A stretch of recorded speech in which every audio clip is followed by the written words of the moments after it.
Salute to all the mothers out there. Happy Mother's Day.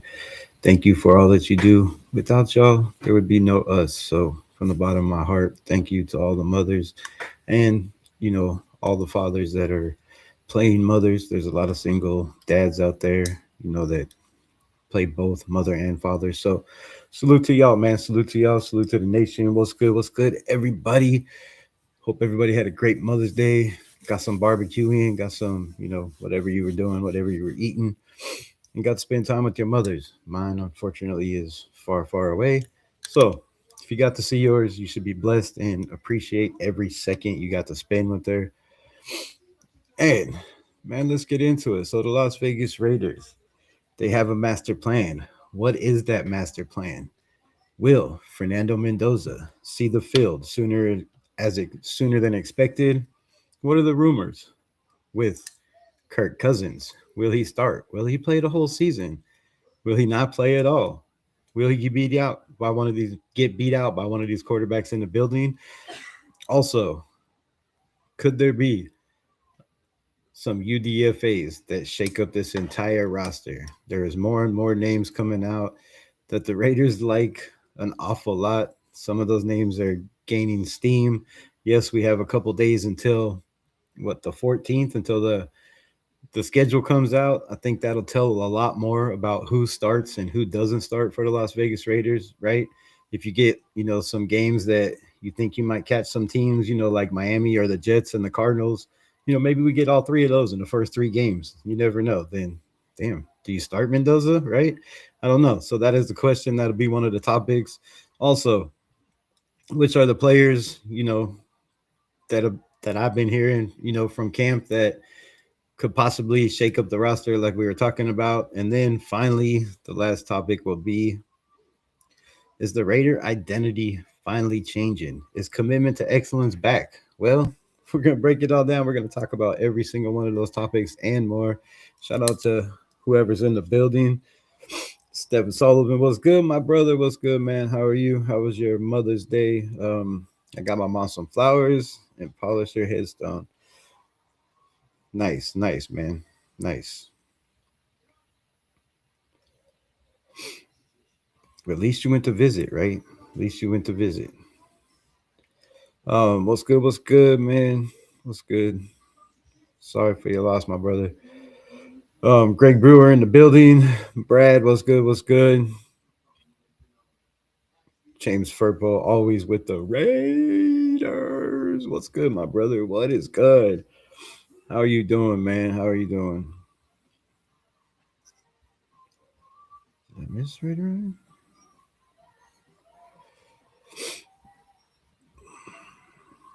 All right, so yeah, man, we got all kinds of news to talk about. What is the master plan, right? Is it to start Mendoza?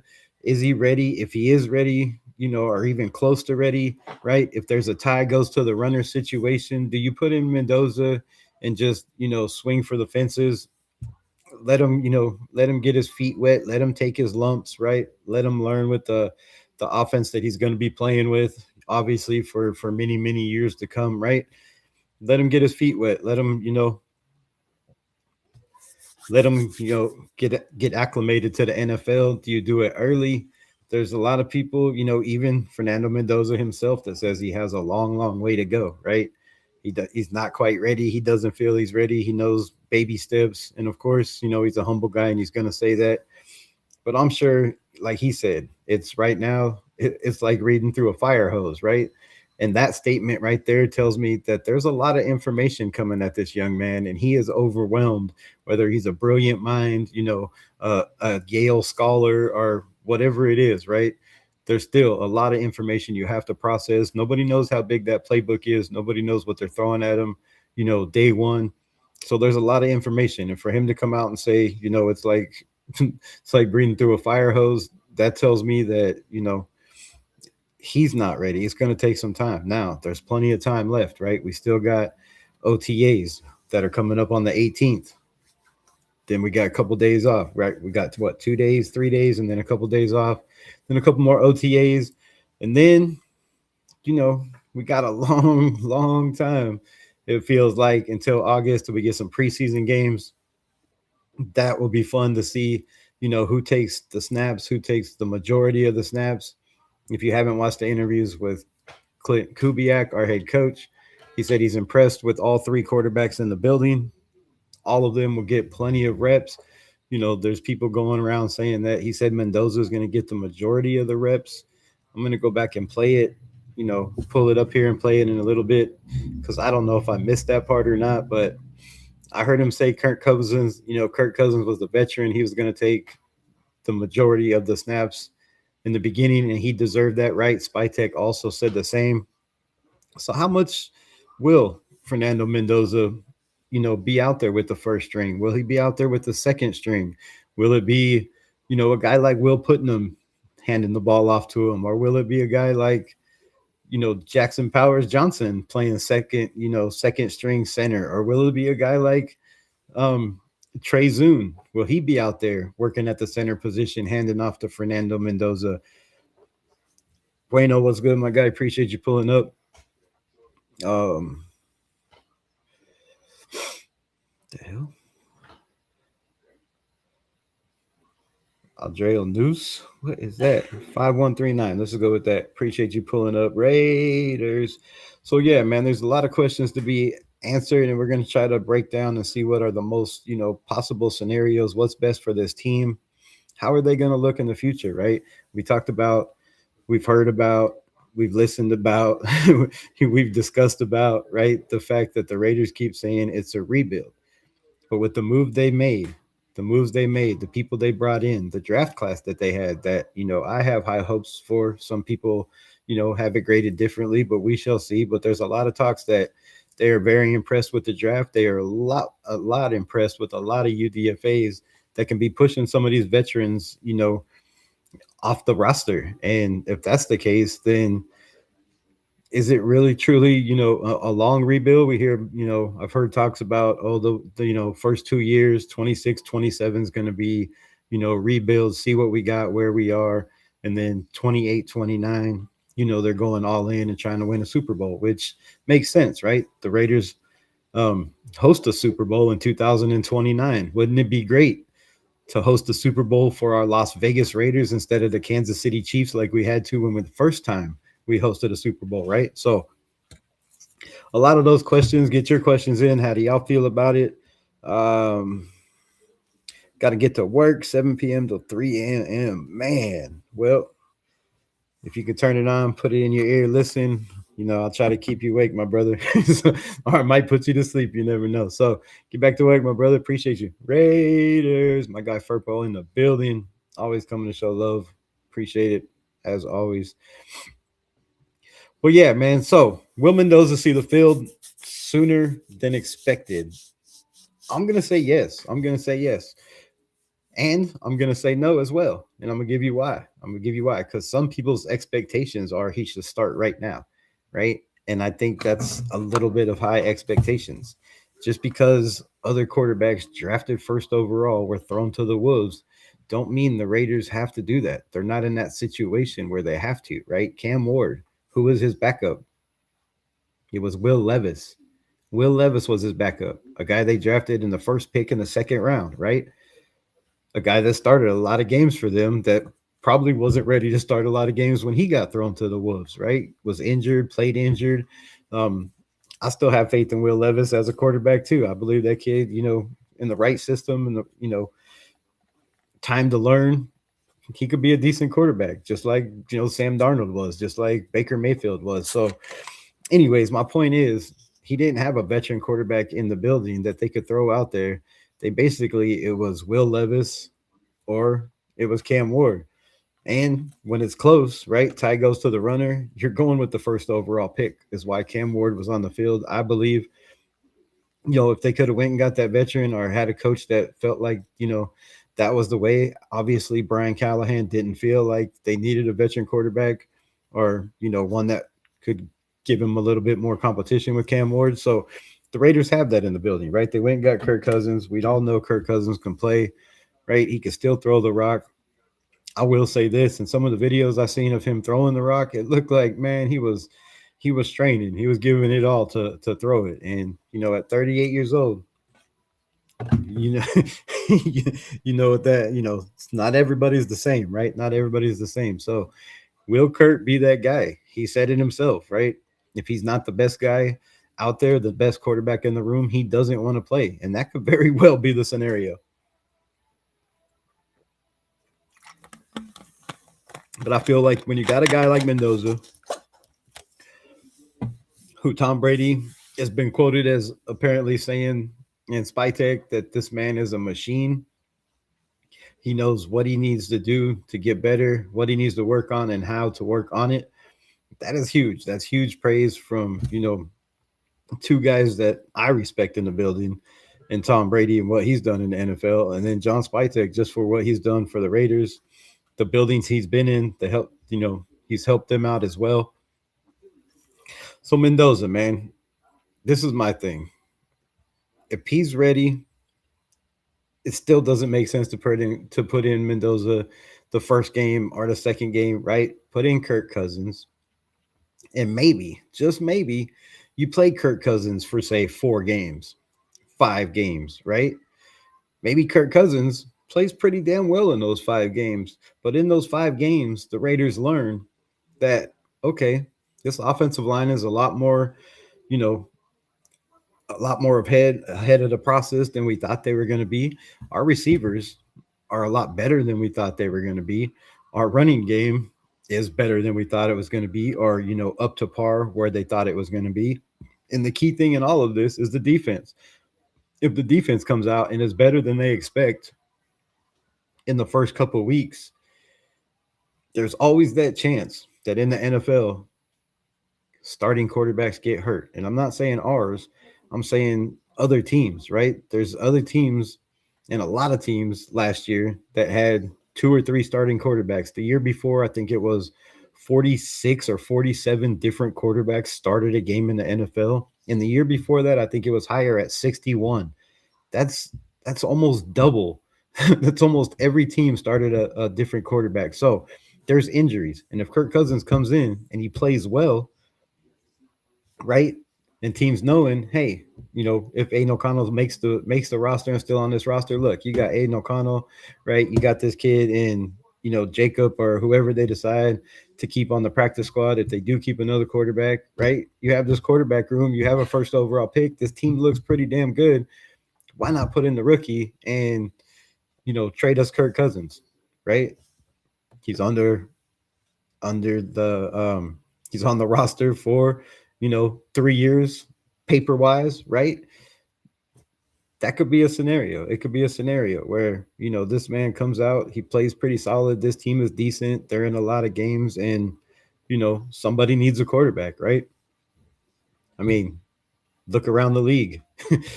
You got a rookie probably competing for the job at the Arizona Cardinals. The Steelers don't even know who their quarterback is, just like last year until the start of the season, right? Is it going to be Drew Allar? Is it going to be a guy that won a national championship 2 years ago? Who's going to be that guy over there? Will Howard, right? Who's it going to be? So there's a lot of teams. The Jets, is it going to be Geno Smith? Is it going to be Cade Klubnik? There's a lot of teams that don't know who their quarterback is, how the scenario is going to go, what it's going to look like. And if Kirk Cousins is playing well, there's a big, huge possibility that somebody is like, hey, what do you want for, Kirk Cousins? And if you can pick up another pick possibly down the line and trade for a guy, it would make sense to me. Makes sense to me. Shout out to the host. Appreciate you, Kenneth. Appreciate you. Let's see. Rookie Empire says we got to see our schedule first. The most likely we run it with Cousins. The only changes out if he plays bad for some reason. I don't think. I do think Mendoza gets playtime, but why rush it if we're winning? Why rush it if we're winning? And why rush it if we're losing as well, right? They've already said it's a rebuild. They've admitted they're trying to rebuild. So if you're trying to rebuild, there's no reason to rush it, right? You let the kid that is going to be the future of the Las Vegas Raiders at quarterback, Fernando Mendoza, and you let him develop until he's ready, right? But I get that, right? Let's see what we got in the building. Makes more sense, right? Makes more sense. And then, like I said, the Kirk Cousins thing, there's a lot of talk, a lot of talk. Of course, from all the networks, they're all going to talk, they're all going to chatter, but a lot of them are saying start Mendoza day one. Start Mendoza, let him get out there, let him learn his offensive line, let him learn, the speed of the receivers, get better timing with the receivers. Let him be that guy day one in practice, taking all the reps, and because he's a learning machine, right? He picks up things fast. So a lot of the talk is let Mendoza go. So my next question to you is, does Kirk Cousins, does Klint Kubiak or John Spytek have the authority or the pull or the balls enough for that matter if they feel like Fernando Mendoza is ready to go and be out on the field? And how much of a fight is Brady going to put up with his beliefs that you start guys, you know, when they're ready, or you let them sit for a year or half a year or three-quarters of a year, right? Maybe Brady has a different philosophy with the number one overall pick that won a Heisman and a championship, and a championship. We haven't heard his opinion on how he feels about it since then. We've heard his opinion in the past, right, on how he thinks it's ruining, it's ruining the NFL. Guys not getting a chance to develop, getting thrown into the wolves because they're picked in the first round or the second round, and they're having to play right away. Like Tyler Shugg last year. So we haven't really heard Tom Brady's take since Mendoza. How does he feel about Mendoza? And I wish somebody would interview him. It'd be nice if it would be me. Could interview the man and find out what is your take on Mendoza? Do you believe he's intelligent enough to start, or is it just one of those years where you're sitting all year and Kirk Cousins is the plan? Because I wouldn't be, I think I'm gonna be a little bit upset if Kirk Cousins comes in and just plays mediocre when we have a guy that a lot of people feel can come in and play, you know, pretty damn good, better than mediocre from day one. So is that the case? Is that the scenario? Do you see rookie Trey Zoom taking over at the right tackle spot? I don't I don't see that right away. Maybe that's the plan for the future, but I'm looking at Trey Zoom as a guy that I feel, from what he said in his interview, is a guy that's probably going to be the backup to Tyler Linderbaum, and also going to be the backup to both guard positions, and also, probably be the um, swing tackle out there too. So if they want to keep Grant on the left side and not, try to work him out on the right side and have him compete in camp, I'm sure Zoom's going to compete. All right. I think he's going to compete at every spot this year. Just listening to, everything he said in his interviews, he's coming to compete. So if he gets a chance at every position, he said he wants to, he feels he can play every single position. So I'm sure they're going to throw him out there and see what he has. And if he beats out DJ Glaze, then, that's, I just don't I just don't see him beating out DJ Glaze right away, right? The NFL, that position, there's a lot to learn. There's a lot to learn. He's not great in the run game. He has shorter arms, right? Yes, he's physical. Yes, he's athletic. But you look at DJ Glaze, he's got, 2 years in the NFL experience, drafted the same in the third round, I do believe. So to me, it's questionable. I wouldn't mind having the number one pick again in 2027. All right, so let's talk about that. That was one of the next topics. So, Fernando Mendoza, right? And this kind of, I don't know, this kind of irritates me. But, anyways, Fernando Mendoza has seen being working out with Jeremiah Smith. I don't know where it was. I do believe in Florida somewhere or something. I don't know the whole report. But, anyways, they were seen throwing the ball, right? Was it before camp? Was it before he became a Raider? I don't know. I don't know where the footage surfaced from. But I kind of have a problem with this right now. Is it the Raiders thinking, okay, we're going to do whatever we need to do to get Jeremiah Smith next year, right? in the draft, if that's their guy, if that's their number one wide receiver that they think is going to change this franchise, or, are they just out there throwing and getting better? But my take is, man, we had a quarterback drafted in the fourth round, and he was out there throwing in the parks, in the desert, in the heat, in 100-degree temperature with his guys, right? With Trey Tucker, with I think even Devontae was out there a couple of times back when he was, coming into his second year. So why is Mendoza going off and throwing with Jeremiah Smith when he could be in Vegas throwing with receivers that he needs to learn timing, chemistry with? Like, to me, this doesn't make sense at all. And I don't understand it. I really don't. But my guy Mike Lopez says wouldn't mind having the number one pick in 2027. Man, I'm 51 years old, bro. I don't know if I could deal with that another year. You know how many times I yelled and screamed till I could not breathe, even though I knew we were gonna suck. Man, I can't do it no more. I just can't. I can't do it. A whole season, the worst in the NFL. Man, you can't.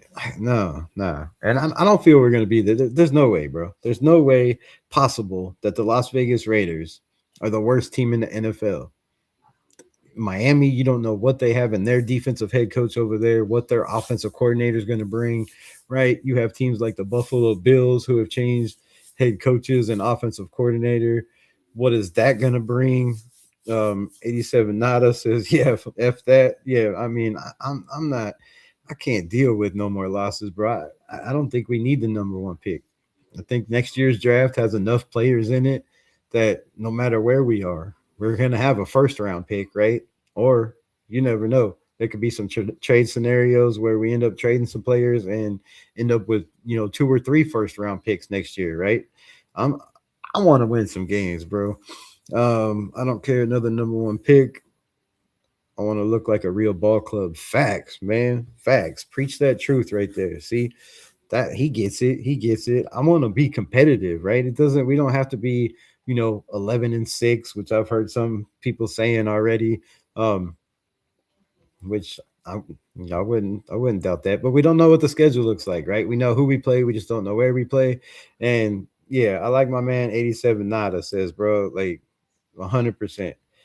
Just want to look like a real ball club. Just want to look like like we're not out there looking like a high school team, getting beat 31 to nothing by a Super Bowl champion, defending champions, getting beat in our division 31 to nothing, having the Chargers just act like we're baby brothers, that step brothers that move to another state and only come to visit once in a while because we're supposed to run LA.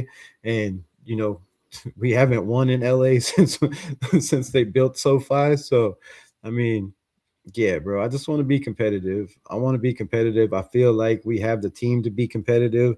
And that's why I said at the beginning of the show, right? Do the Raiders have enough to change the identity? Are they in a win now mode? If you read the description, I feel like the object is always to win now, right? You can say this is a rebuild, but don't tell me by Tyler Lindenbaum, by Nakobe Dean, by Quay Walker, by Jalen Johnson, right? By all these guys that they brought in, that they're not trying to win now, that they don't want to be competitive in the division. Come on, man.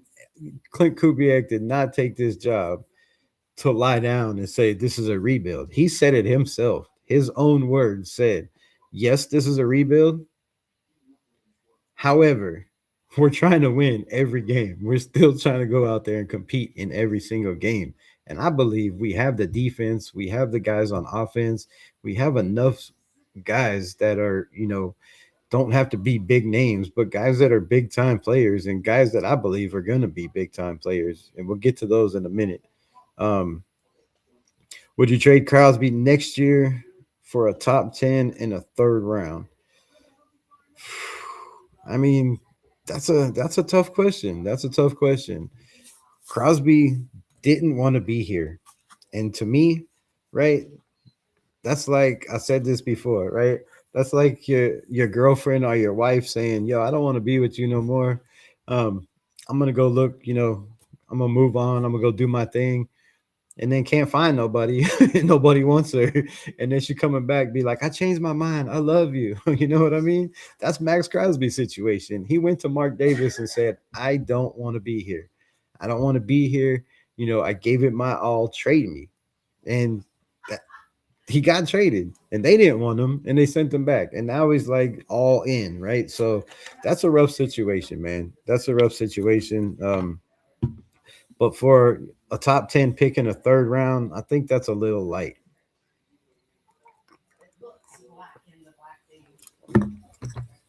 I think the Raiders are stuck on a two first round picks. And I don't see anybody giving two first round picks unless Max Crosby comes out and has 12 sacks this year, 14 sacks, somewhere in that range. It's got to be more than 10. Then somebody might be knocking on the door and saying, all right, we'll give you two first rounds. But then the price might be higher, right? So I really don't see him going nowhere. If he wants to be here, if he's got a chip on his shoulder and he's all in, you know, on the Raiders again, let's see what he has. That's what I want to see. Um, Alice says Aaron Rodgers never showed up to any meetings. He's here in Pittsburgh, but there is nothing set in stone. Yeah, that's rough. That's rough to not know where your quarterback is, if he's gonna be here, if he's not gonna be here, if you're going with a rookie, a second year guy, and there's a lot of teams. There's a lot of teams that are out there in the same situation, right? You got the Minnesota Vikings. They got 9 JJ McCarthy, but then they went and got a new quarterback. Hi today, what's good, my guy? Appreciate you pulling up. Right, they went and got a new quarterback and and Kyler Murray. How's that battle gonna go? Right, is Kyler Murray gonna be a guy that changes the Minnesota Vikings around and gets Justin Jefferson back to what he was in that receiver, Addison, and um, back to form? We don't know. We don't know. But I do know that with this roster and not having to have everything on your shoulders for Kirk Cousins, if he can just get the ball out on time and play within the timing of the offense and the rhythm of the offense, I think we should be pretty good, right? And if you're winning, why force it? Why force it unless somebody, like I said, calls up and says, hey, man, you're doing pretty good over there. I know you got a rookie. That team looks pretty solid. You might be ready to put that rookie in. How about, trading us Kirk Cousins because we just lost our quarterback. They say Mason Rudolph may be the quarterback. See, I don't know, man. Nothing against Mason Rudolph. I think he's, a pretty decent quarterback, but that's the problem. He's kind of like my guy Aiden O'Connell. He'll have those really solid games, and then he'll have a game where you're just like, who is that guy? Where did he come from? Right? But he's mobile. To me, if I'm a Pittsburgh Steelers, I'm putting in Will Howard. This is a dude that ran a pretty much an NFL offense with two running backs that had 1,000 yards, two receivers that had 1,000 yards, and he's shown that he can be that guy, right? He can run a system. Sitting behind Aaron Rodgers for a year, I mean, if anybody would be ready, I think it would be Will Howard. I think Will Howard was better than Mason Rudolph coming out of college, just my opinion. So, I mean, that's me, but let's see, my guy says, trying to see what it says. My guy Mike Lopez says, no disrespect to N'Kobe Dean, but he missed 21 full games in the past season. Don't matter how impactful and great you are, if you're not present in the field, you're not. It's just not worth it. I agree with that 100%, my guy. However, I got to look at the Raiders. The Raiders staff since they've been here. Um, yeah, so I got to look at the Raiders since they've been here with Spytek and the trainers that they got in the building. We've been a lot healthier than we were in years past, right? Every year for the last 4 or 5 years, it seems like we got six, seven, eight guys on defense and three, four guys on offense that can't play, right? Colton Miller, JPJ. And yes, both those guys were hurt last year, so not the best names to bring up. But anyways, and I feel like the training staff does pretty good, right? And he's not going to be asked to run around and have to do everything, which he didn't over there. I know he had Brom over there as a linebacker as well. But yeah, availability is the best ability, and I believe N'Kobe Dean can do it. Right, you've got a good offseason. You got you get to play with one of your best friends that you played in college football with. Then you got another guy coming in, Xavier Sorey, who could be part of that mix as well. So I'm praying for him. I'm praying for him, but I get exactly what you're saying, right? If you're not, availability is the best ability, and we paid a lot of money for a guy that missed 21 full games. That in 3 seasons. I get you. That's a lot. That's an awful lot. Jeez Louise. I agree with what you're saying. Mike McCarthy is the quarterback guru, and he'll figure it out. I get that. I get that as well. That's why I think, that's why I don't think it's a guy like, maybe it could be Mason Rudolph, because I guess Aaron Rodgers in those days with Mike McCarthy in Green Bay, he was a guy that could move around, move the pocket, roll out. I mean, he still tries to, but so Rudolph kind of fits that mold of Aaron Rodgers, but I just think the experience or the intelligence of Will Howard. He's a very intelligent quarterback. He's got a pretty solid arm, and yeah, it should be a pretty good competition over there. And you do have Mike McCarthy, so it should be nice. And he's from Pittsburgh. Mike McCarthy is. Oh yeah, that's right. Yeah. Yeah, that's gonna be fun. That's gonna be fun to watch the Steelers over there. There's a lot of new teams, man. That not new teams, but a lot of teams with new coaches. It's gonna be a fun year. Definitely gonna be a fun year. So the next topic is, and we'll get to that. I should have popped this up on the screen somehow. But anyways, could the rookie class and UDFAs shake up the entire roster? And I feel like yes. Now we did a live a couple days ago where we broke down the UDFA class. I think I have them on here somewhere. Um, well, yeah, right here. Maybe I should go with the right number. It's not going to work. Yeah, 29, 26. I don't think they know what that rookie class is going to be. However,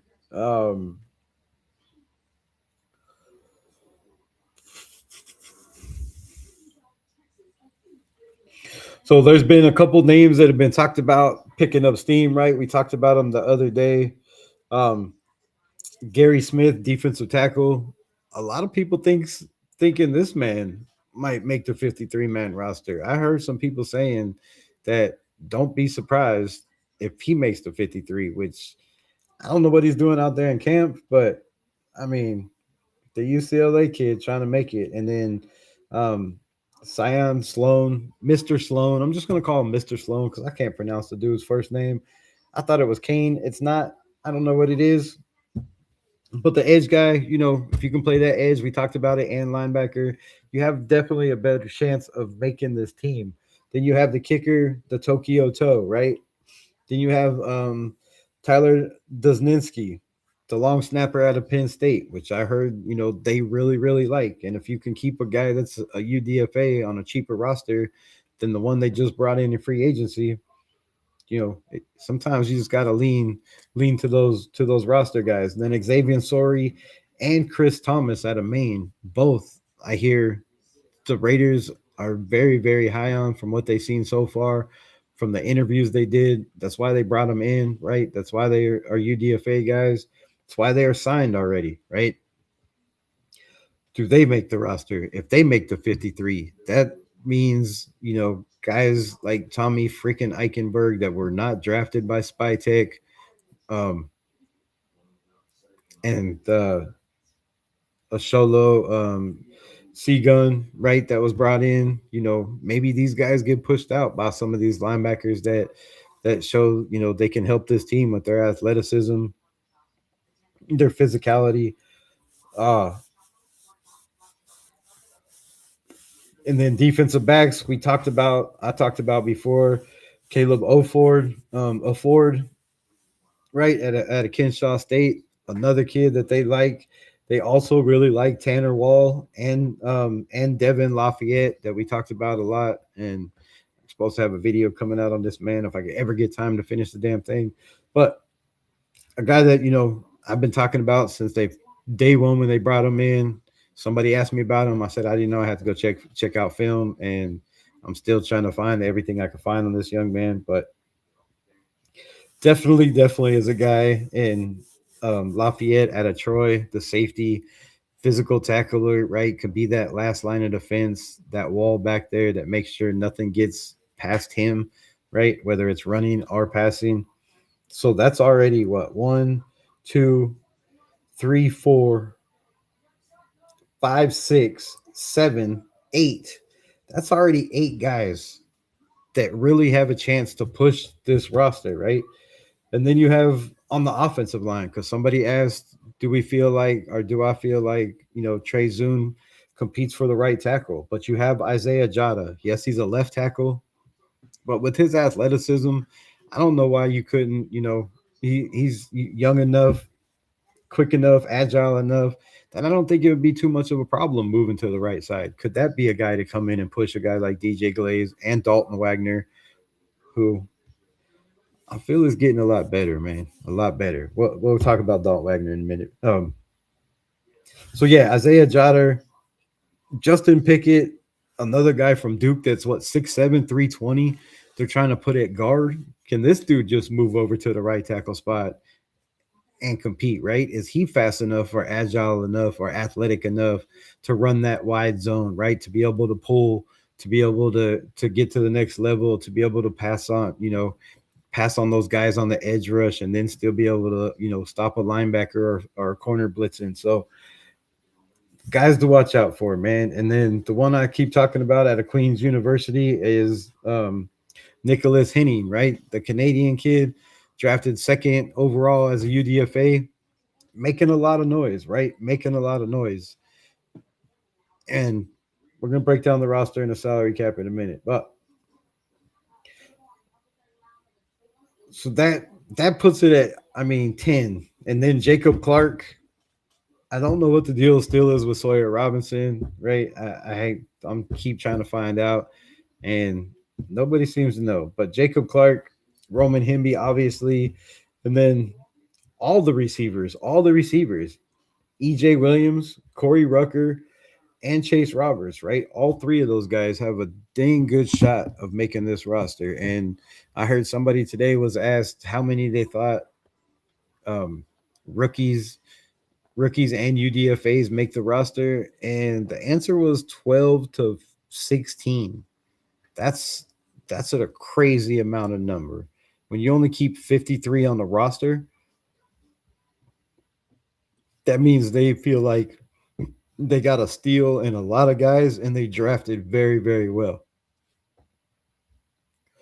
Fingers crossed they do. They have the youth movement, right? I love that too. Youth movement. Next season, Broncos 16-1, Chargers 18-9, Chiefs 7-10, Raiders 13-4. Ace Boogie. Get your boogie on somewhere else. No, I'm just kidding. Yeah, I don't see that. I don't see the Broncos going 16-1 when your boy Bo Nix's leg looks like this. Come on, man. And he's got to worry about an ankle. Not only does he have a leg that is not straight, it's curved. And now you got an ankle injury. So we'll see how Bo Nix holds up through another season. The Chargers 8-9, I believe. The Chiefs 7-10, I believe. But I would like you to flip that Raiders around to 14-3. I'm just saying, but I'm not saying we'll be 14-3, but man, I'm just saying. I think the key to our success would be the running game. With the three-headed monster of Genty, Washington, shocking UDFA, Roman Himby, and give plenty of punishment to the defensive backs. All right, so I've said Roman Hemby is a lock to make this roster, right?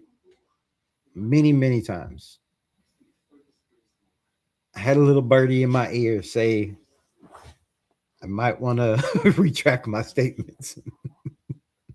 So I'm gonna retract my statements. I don't know if Roman Hemby makes this team. I'm gonna tell you why.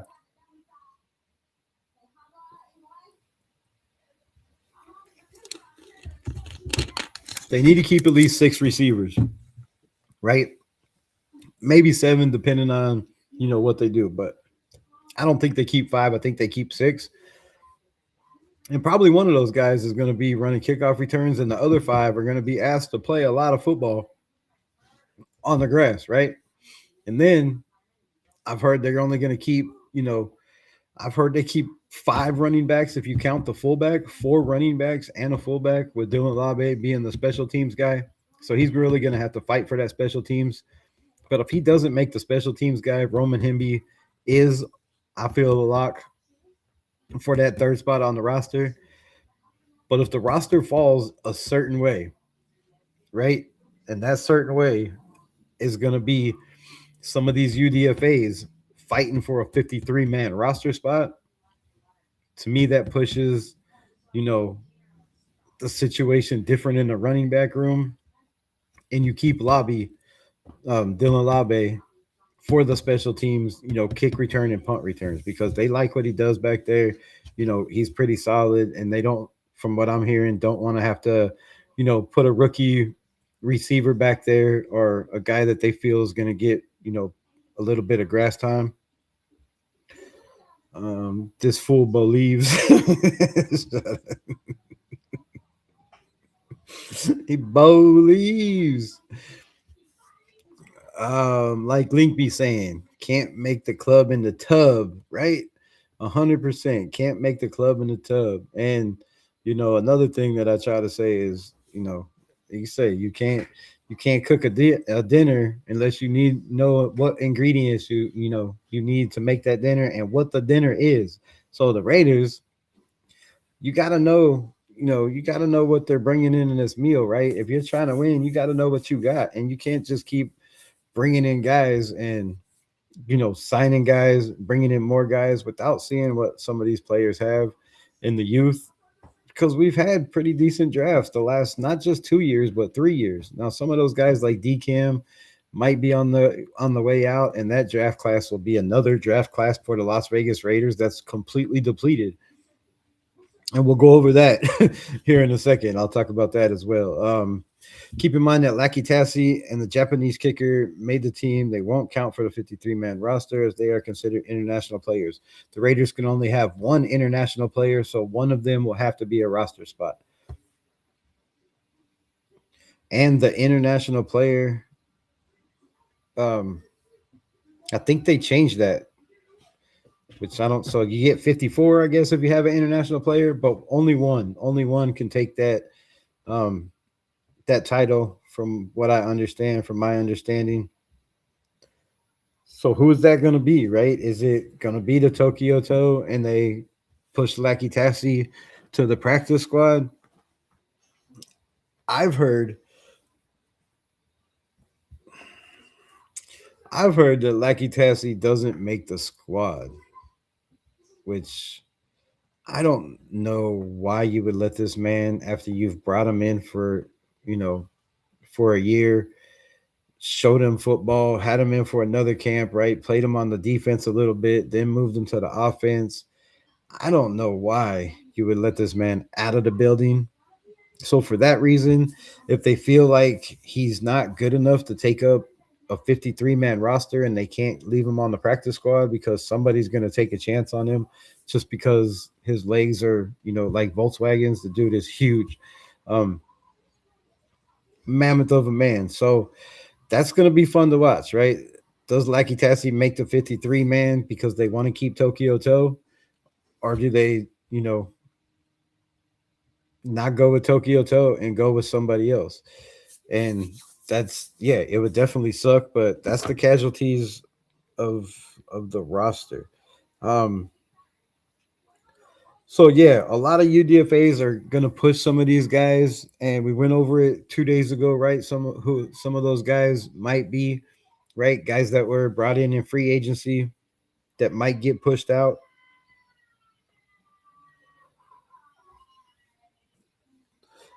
But we also have shit. Did I save that? Hold on.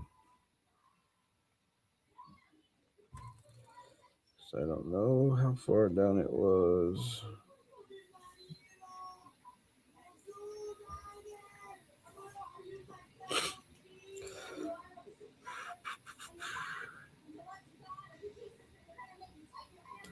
All right, I'm trying to find this. Give me a second. Bear with me. Bear with me. Bear with me. Oh yeah. Other news reports by my guy Levi Edwards. Right, Levi Edwards put out there only 10 Heisman Trophy winners have been inducted into the Pro Football Hall of Fame. The Las Vegas Raiders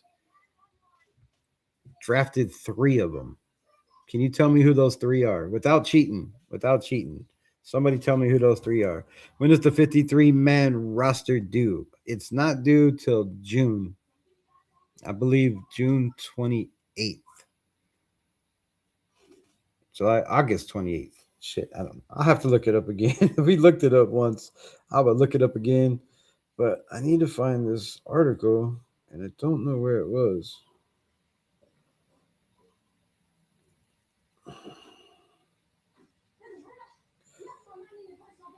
Also, if you've seen the interview with Hondo Carpenter and the doctor, right? The knee surgeon, the guy that does, the scopes and all that, sounds pretty promising. Sounds very, very promising that, you know, our guy McCoy, Jerron McCoy, might get a chance to play this season. All signs are pointing in the positive direction. So where the hell is that dang thing at? Um all right, I'm gonna have to find it in a minute. Maybe it was on the dang computer. Marcus Allen, Tim Brown, and Kenny the Snake. Ooh, what just happened? Almost deleted my whole entire phone. Yikes. Yikes. Um,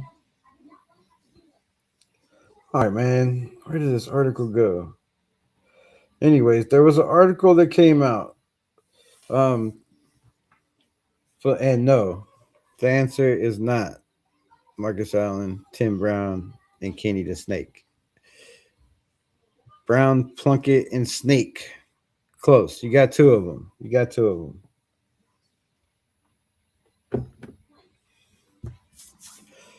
The answer is above you. The answer is above you. It is Charles Woodson, Tim Brown, and Marcus Allen. Marcus Allen, Marcus Allen, Marcus Allen. Marcus Allen, Tim Brown, and Charles Woodson. And possibly Fernando Mendoza. Fernando Mendoza. Possibly.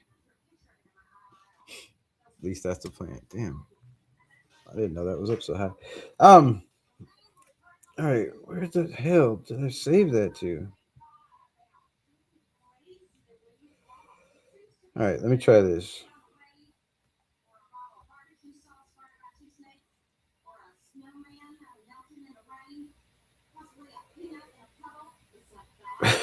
Can y'all hear the TV downstairs? Uh, Raiders.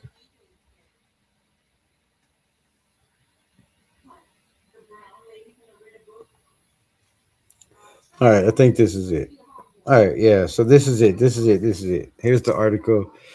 Um, I should pull it up on the phone, but I'll probably have to re-sign into all that and all that and all that and all that. I don't want to do that. All right, so this is Silver and Black. Silver and Black Nation. The article is written by. Doesn't say. All right, hold up. Oh, Matt Holder. All right, so this is an article by Matt Holder. This is his 53-man roster predictions, and he gives the reasons why. He has Kirk Cousins, backup Fernando Mendoza and Aiden O'Connell, Sawyer Robinson, and Jacob Clark cut. The biggest question is when does Mendoza take over the starting role? It should happen eventually, but right now Cousins is expected to be the starting number one quarterback. No matter what, this coaching staff wants to keep three quarterbacks, and if Aiden O'Connell or one of the undrafted rookies, um, he would be surprised if it's not Aiden O'Connell. If one of those guys beat out, then Aiden O'Connell could be on the chopping block, which we already know. Sacktown Mike was good, was good.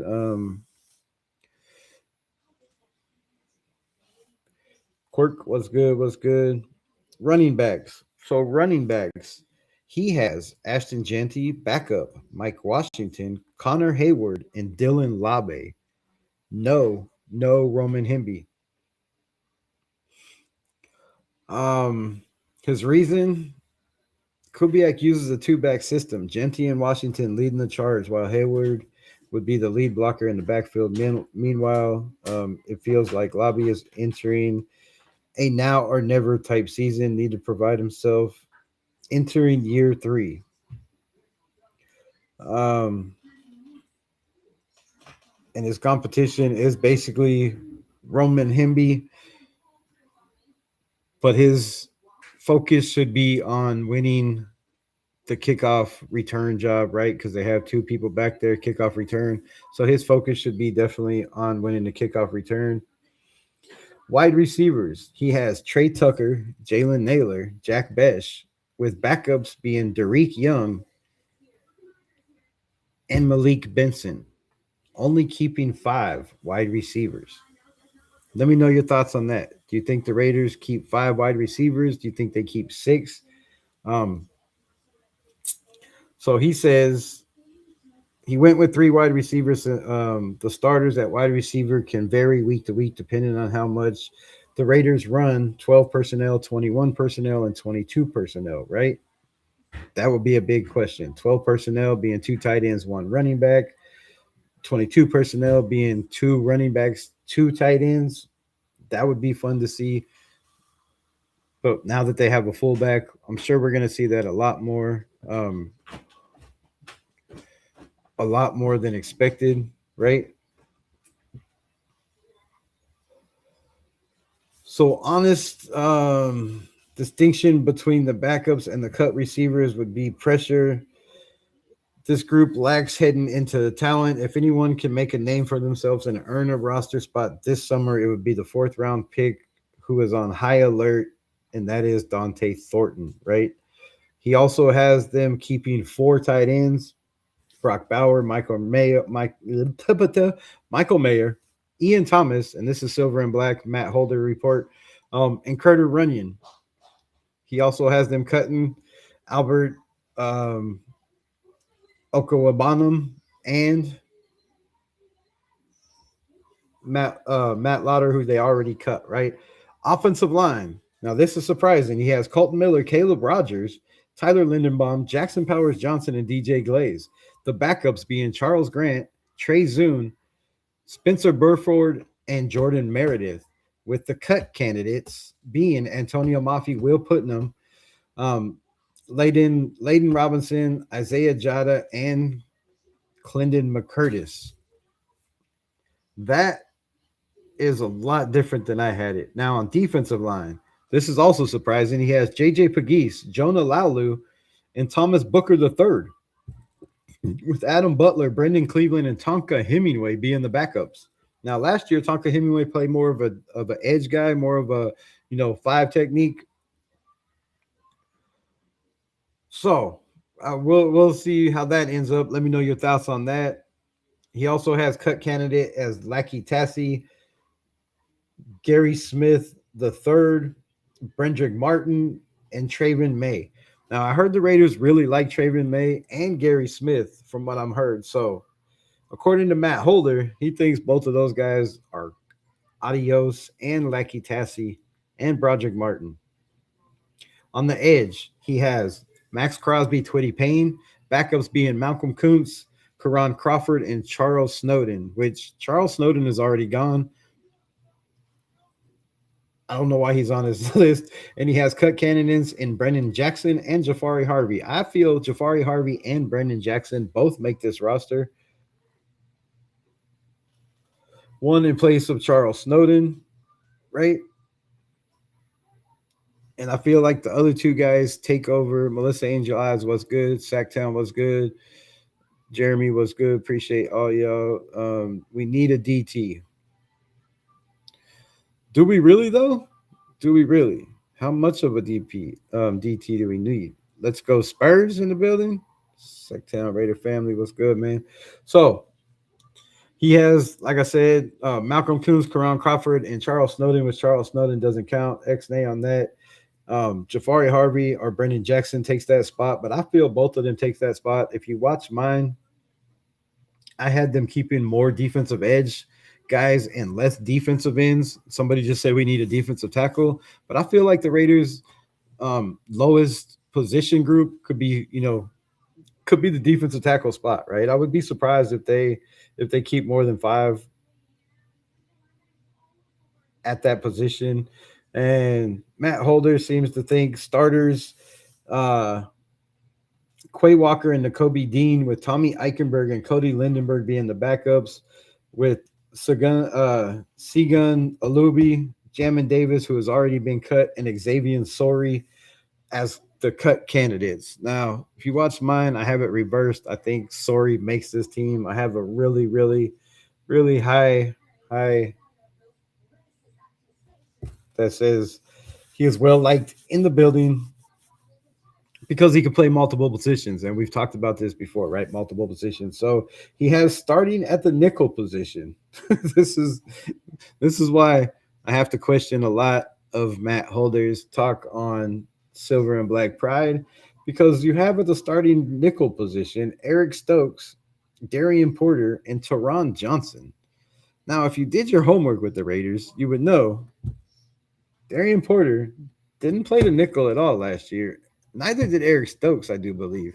He was pretty much the primary outside receiver against their ex, no matter what. Where he moved, he followed certain guys. And then Darian Porter was that guy on the outside as well. So if they move him to nickel, they move him to nickel. But backups, he has Gerard McCoy and Hezekiah Masses. Now, this is at the nickel position, it says, unless he just mistyped. Hezekiah Masses and Gerard McCoy are both going to be on the outside. I don't see either one of them playing in the middle. He has the DeCamarion Richardson, Chigazi, Anusum, and Greedy Vance as cut candidates. I think Greedy Vance makes it. Chigazi and DeCamarion Richardson I have as cut candidates. And then safeties, he has Jeremy Chin, Traden Stukes, Isaiah Palomau, and Dalton Johnson. Isaiah Palomau and Dalton Johnson as the backups with Stukes and Chin. Now, Tristan McCollum and Tanner Wall he has as his cut candidates. If Tanner Wall does get cut, I would not be surprised if he's brought back in for the practice squad immediately. If he impresses like I believe he's going to, and from what I'm hearing. And special teams, AJ Cole, they have Matt Gay and Alex Ward with Kanenzi, Matt Suwana, the Tokyo Toe, let's just say that, and the center, long snapper, Tyler Jasninski, also as a cut candidate. So let me know how y'all feel about those. And if that's the case, right, we'll go over the cuts again because I told you who was going to make it. So cut candidates is Sawyer Robinson, Jacob Clark, Chris Collier, and Roman Himby. On the wide receivers cut, he has Dante Thornton, Philip Dorsett II, Cedric Jackson, Brendan Rice, EJ Williams, and Chase Roberts. Now, Philip Dorsett, I do believe, made a post on X. Somebody posted Fernando Mendoza throwing the ball. And somebody said, I bet they're going to erase every bad throw he made. And I do believe it was our own receiver, Philip Dorsett, who said, duh, that's what they do with every rookie quarterback or every quarterback. They don't post a bad, they show the highlights. So I don't know what that meant. Was that a swing? Tokyo Toilet, right? Clip that. Um, yeah, so Philip Dorsett, Cedric Jackson, Brendan Rice, Chase Roberts, EJ Williams, all getting cut. He actually forgot two receivers, but we won't go into that. Um, and Brendan Rice. Oh no, he's got Brendan Rice on there. All right, Brendan Rice, EJ, and Chase Roberts.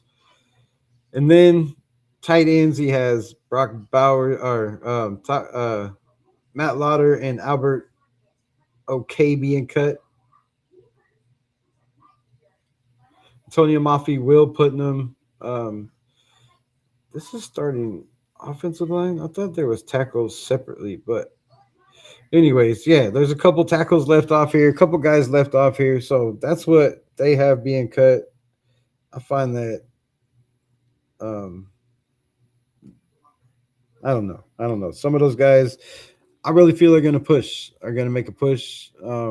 Let's see. My guy says Mike Lopez. Can Chase Roberts become the next Alice Pierce? I love that. I love that right there. And Corey Ruckner, back to back 1,000 yards in 24 and 25. Do not sleep on Brendan Rice sneak in as our fourth best receiver. Let's go, Mike Lopez. Preach that truth talk. That's what I'm talking about. So I feel the same way, man. Chase Roberts, I feel like is a guy that could be, kind of that Alec, right? Like you said, that Alec Pierce guy, that sneaky, Puka kind of guy that can create separation, that can be that guy in the middle, that's not afraid to catch the ball no matter what. That's got that Steve Smith kind of build.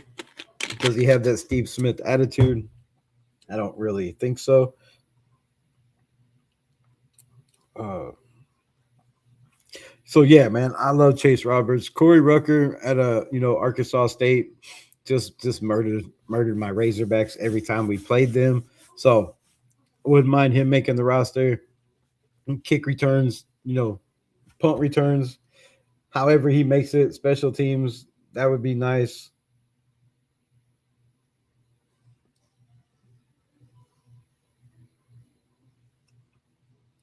And then Brendan Rice, man. Brendan Rice, that bloodline.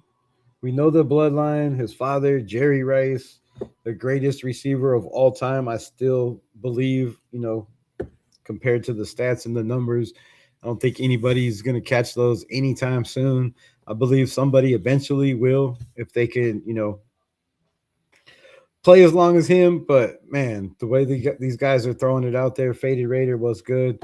You know, Faded Raider, 14 months. Appreciate you. Let's go, Ray. Appreciate you being a member for 14 months. Damn, that's a long time.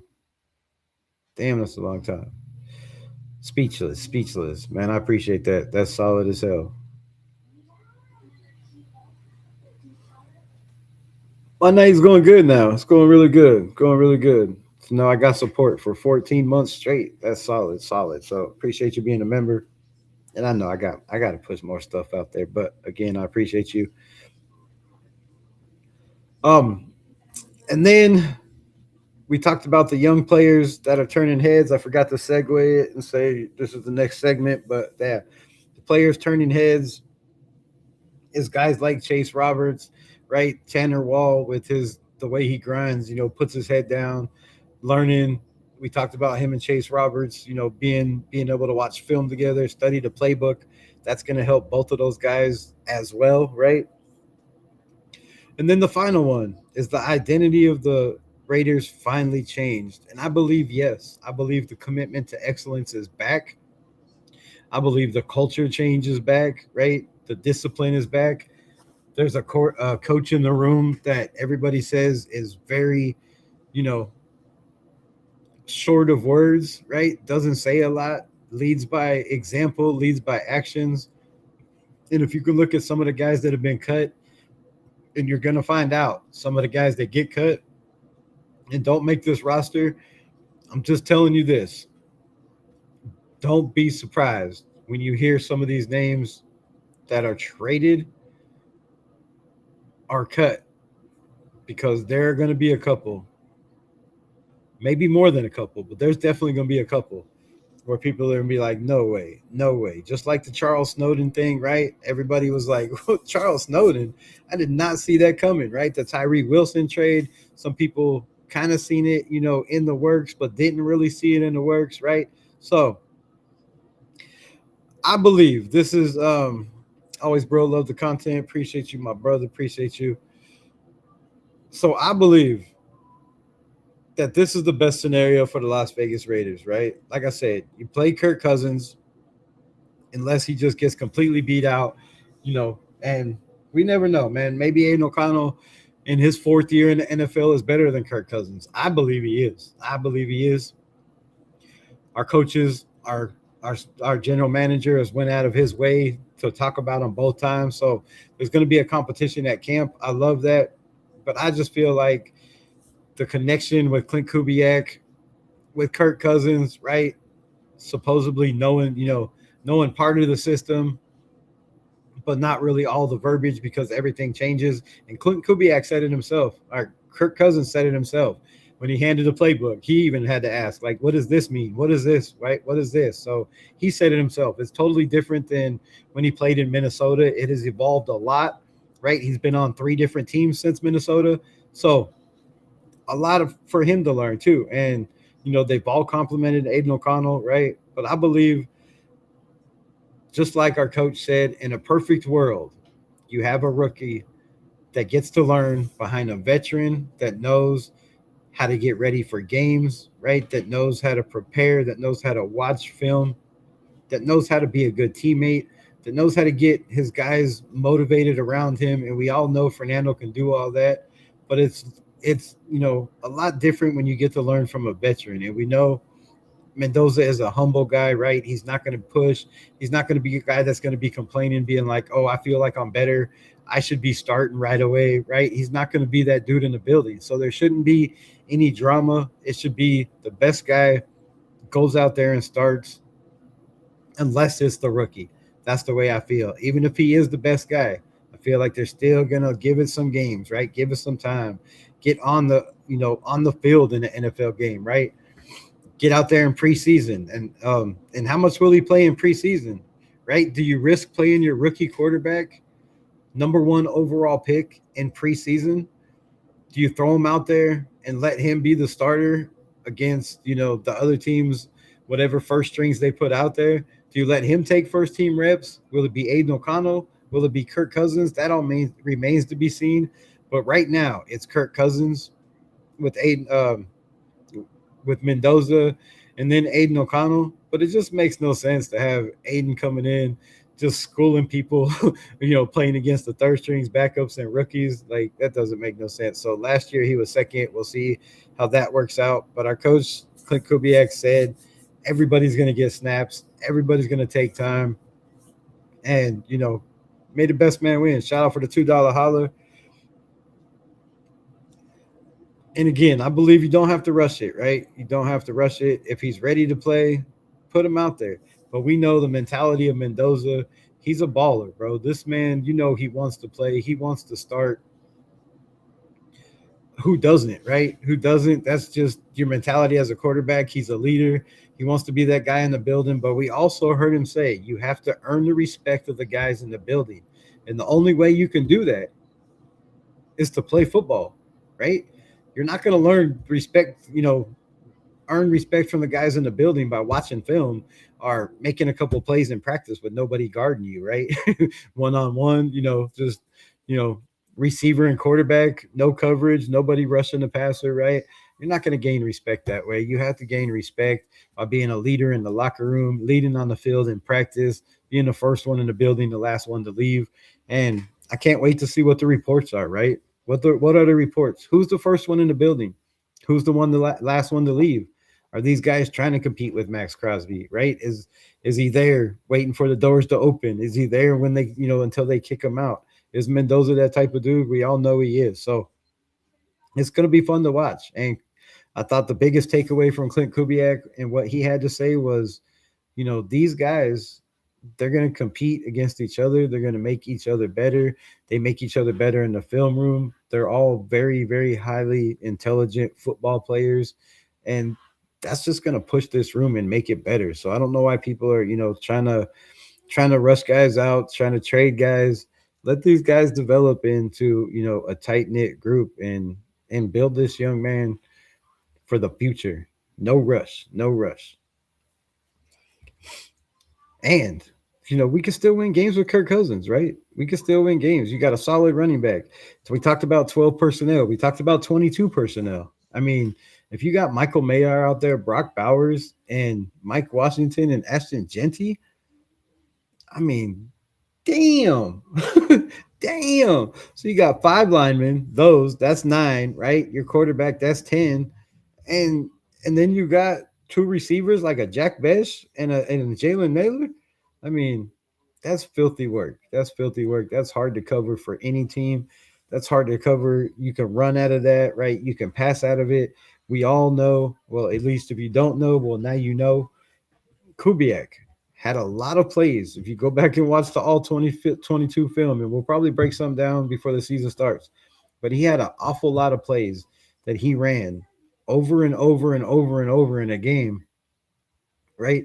Same formation, same lineup, just different, sometimes same routes, just throwing to a different guy.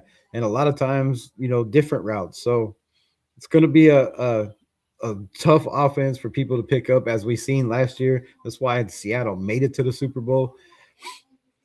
And I believe the plan for the future is exactly what they said.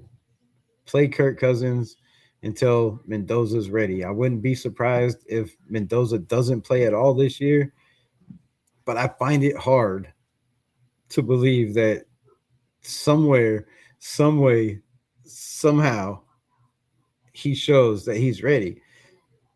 But then you have to answer the question, how many chances will he get to show he's ready during the season, right? You have walkthroughs on Monday or meetings on Monday. You have a walkthrough on Tuesday, right? You have a walkthrough on Wednesday. You might practice on Thursday. Who's taking those reps, right? Who's taking those reps? Is it the backup quarterback? Is it Aiden O'Connell? Is it him, right? Is it,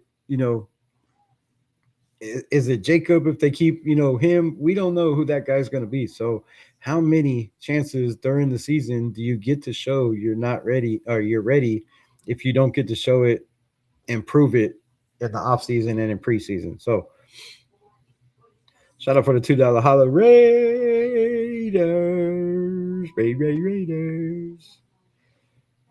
Whoa. All right. Let me know if y'all can hear this. I'm going to play this. And I'm going to get off of here. Let me get y'all's thoughts on what y'all think. Guess I'm not getting y'all's thoughts. Hold on. What the hell happened?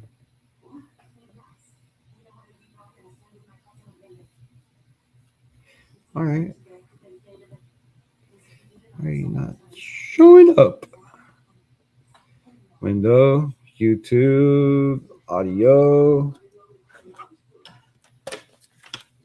All right, I'm gonna play it for 1 second, and then I'm gonna pause it so I can know, because there's a delay, and I have to know if it's working. So if y'all can tell me yay or nay, I'd appreciate y'all.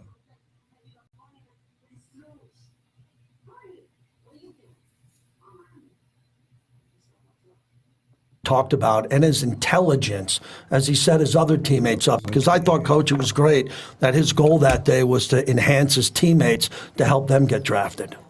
Yeah, well, I think you could, first see it on his film. Obviously when you're winning that many games, he's doing something right. But to see it up close and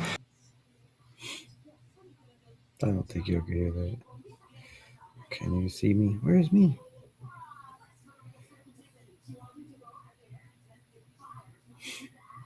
Can you hear it? Could you hear it? Could you hear it or no? I don't know why it's not showing the video, but it should have sound. Yes, we can hear it. All right. Keep playing it, I guess.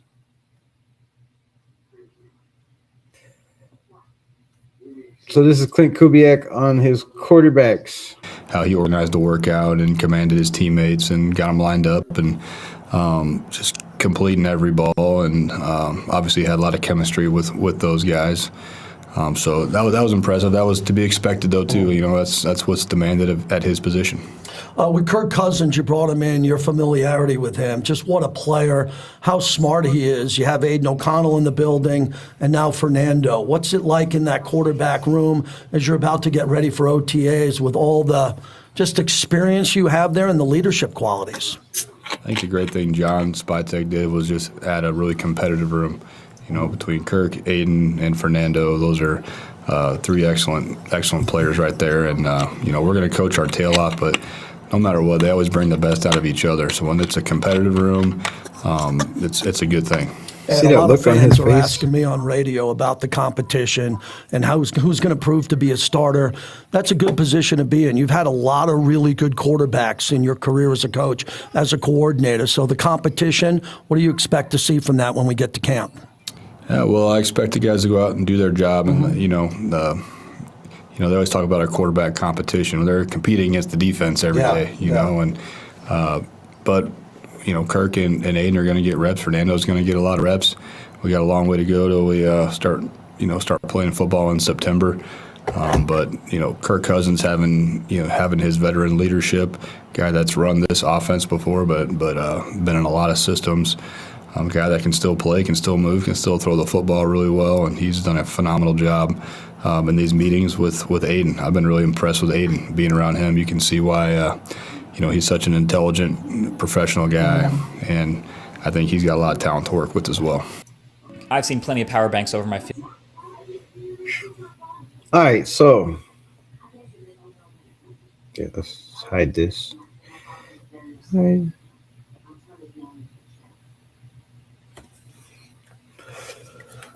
So yeah, man, that's we can see it too. All right, well, that's cool. All right, so that is him talking about our coaches. Then he also goes on to talk about Andrew Janocko, and I think this is the missing link and the special piece to this offense. Right? He talks about how without Andrew Janocko, he don't know where he would be. Right? How Andrew Janocko, he's been able, he's lucky and blessed to be able to have him at a couple stops now where he's went and have him with him throughout.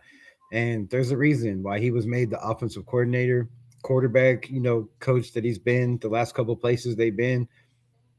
And him and Andrew Janocko have a great, great connection. And I feel like he's going to get the best out of this quarterback room, right? They finally went out and decided they did need a quarterback coach.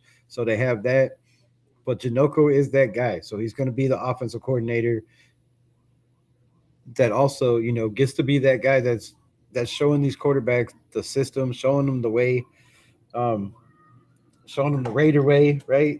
Not the Raider way, because the Raider way how to play quarterback has not been good in the past.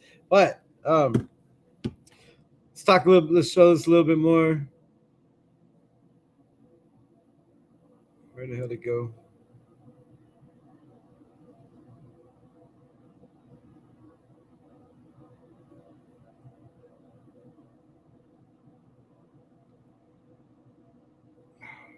Come on, man. Stop playing. All right. Andrew Janocko.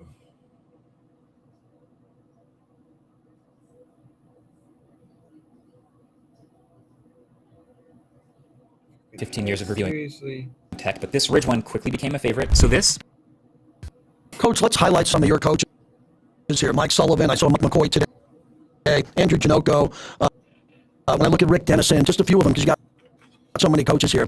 What do you like about putting this coaching staff together, from experience to some of the younger coaches who you were able to reward? Yeah, I think experience is the number one thing that we were looking for here. And, I'd start with Rick Dennison, who's, been coaching this league for a long time as a special teams coordinator, offensive line coach, offensive coordinator, quarterback coach. He's done it all, and just really excited to have him, lead our offensive line. It's really a critical job that he has. Him being the head coach of that group, wouldn't want anybody else to do it. Andrew, I've worked with him many stops, and Andrew is a really talented coach. He's a phenomenal teacher of the quarterbacks, very demanding, very detailed, very prepared. He's been my right-hand man for many years. And, I'm just really fortunate to have Andrew here. I could talk about all these guys. We do have some younger coaches too, but we got this time of year. We're spending a lot of time together in the meeting room, making sure that we're on the same page before we get in front of those players, that we're thinking out all the positives and negatives of these schemes that we're putting in, and putting these players in position to be successful. You mentioned teaching. I'm happy you said that, Coach, because I talked to Fred Bolitnikoff, and he was out there, and he noticed the teaching style and how great that was. What can you tell us about your fundamentals with that, dating back to your father and even before that, as a former player, what the teaching aspect is like for you now that you're the head coach, but you want your position coaches to really teach along the way, especially the young players? That's our job. I think that's how we see ourselves. We see ourselves as teachers, and this time of year is the time to really focus on the fundamentals, because once we start snapping the ball, all these great ideas that we have really are irrelevant if our... So, teachers, man, I love the fact that he says this. That's our job, right? We're teachers. We're focused on the fundamentals. And that's what I want to see in practice, right? I want to see these guys, tackling. I want to see them showing how to tackle. It cut out a bit. Oh, shit. All right, we'll pull it off. But I want to see these guys tackling, man. I want to see them, if they're not great tacklers, right, being coached on how to tackle, on how to... Where the hell did my thing go? Get the fuck out of here.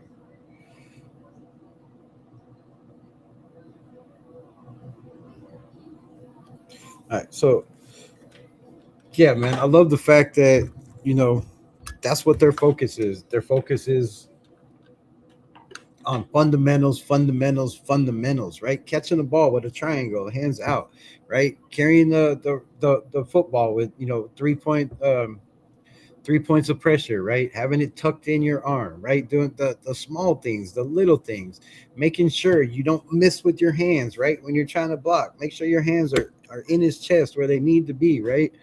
Under the shoulder pads, so you can grip and push people around and move people without having to hold them, right? The small things in the NFL is what makes the good teams better, right? And also, it said it was cutting out, so I'm not going to play the rest, but in another interview, right? They talk about just being the best at the little things, right? Not having the stupid penalties, not making the dumb plays after the play, right? Stopping when you hear the whistle blow, right? Not hurting your team, right? Those small things are going to go a long, long way. And I believe that last year, this team, if they would have had Klint Kubiak coaching this team, it would have been a way better team last year with the players we had. And now we've even evolved, right? We got better linebackers. We got better safeties. We got youth. We have speed. We have speed on the offensive receiving core. Here, let me show this. I don't know. This is somebody else's report, but I won't show it because I guess it's messing up. But so somebody posted the Raiders fastest offensive skill group in the NFL.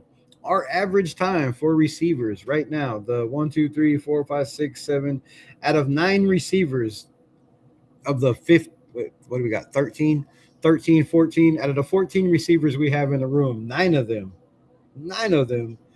the average time between that 9 is 4.38. That is Al Davis lightning speed, which would have him, excited,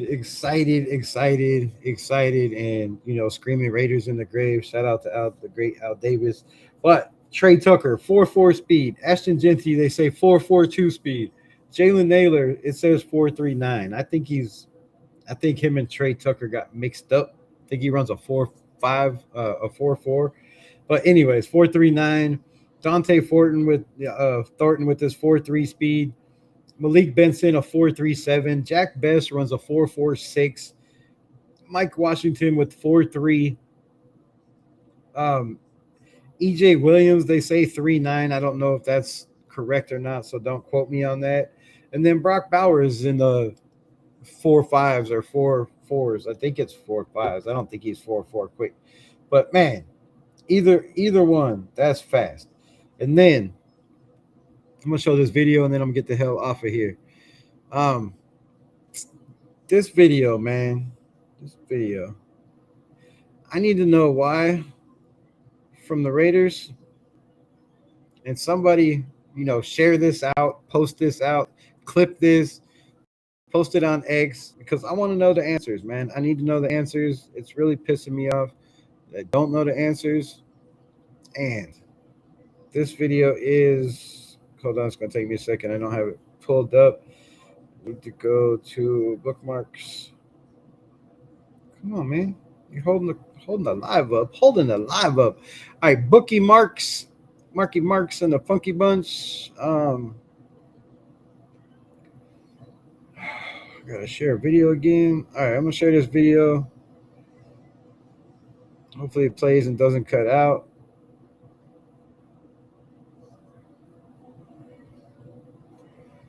X bro. All right, yeah, it started lagging big time right away. All right, so let me get this full screen, and then let me go over and change this to full screen. Let's see if it helps.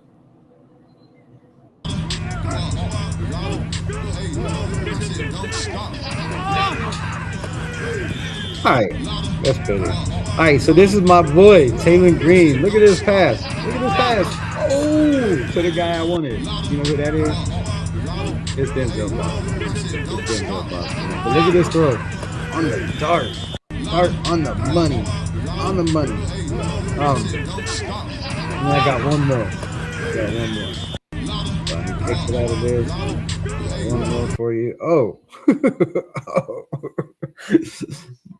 My boy Strickland got lit up, but that wasn't the video. Where's the other one?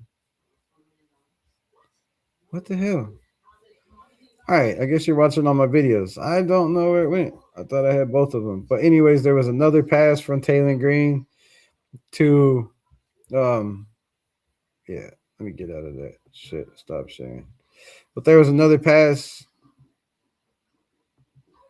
from Taylor Green to KC Concepcion that was nasty, right in his hands, and he dropped it. But then there was a couple passes that he caught some good throws.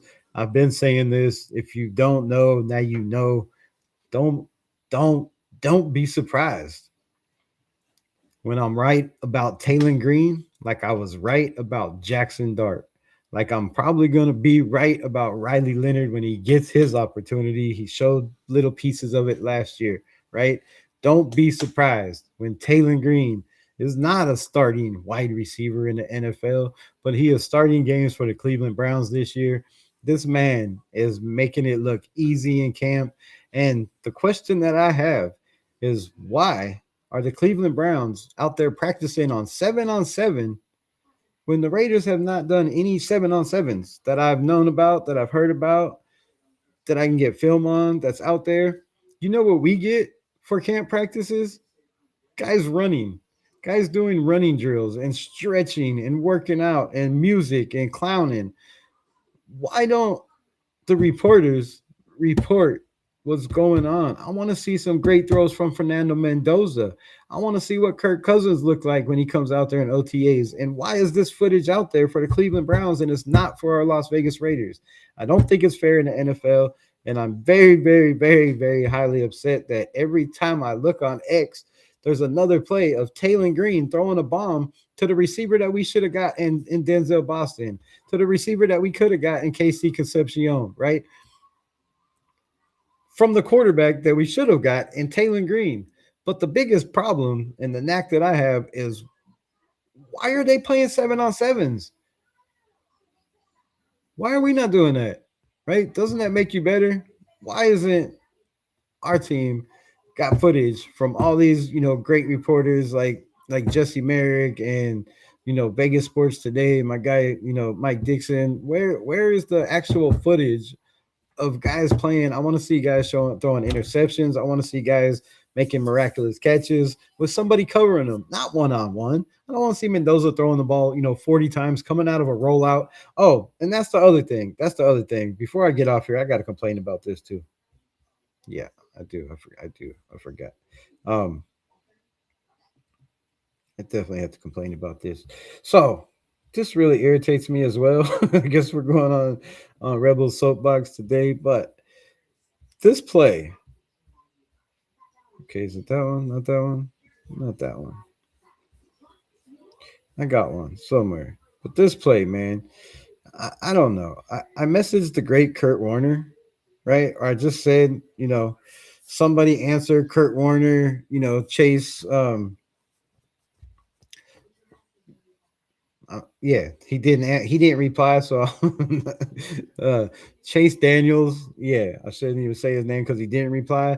But I want to show this video because this is something that I really, really don't understand, and it really irritates the hell out of me, and it makes no sense.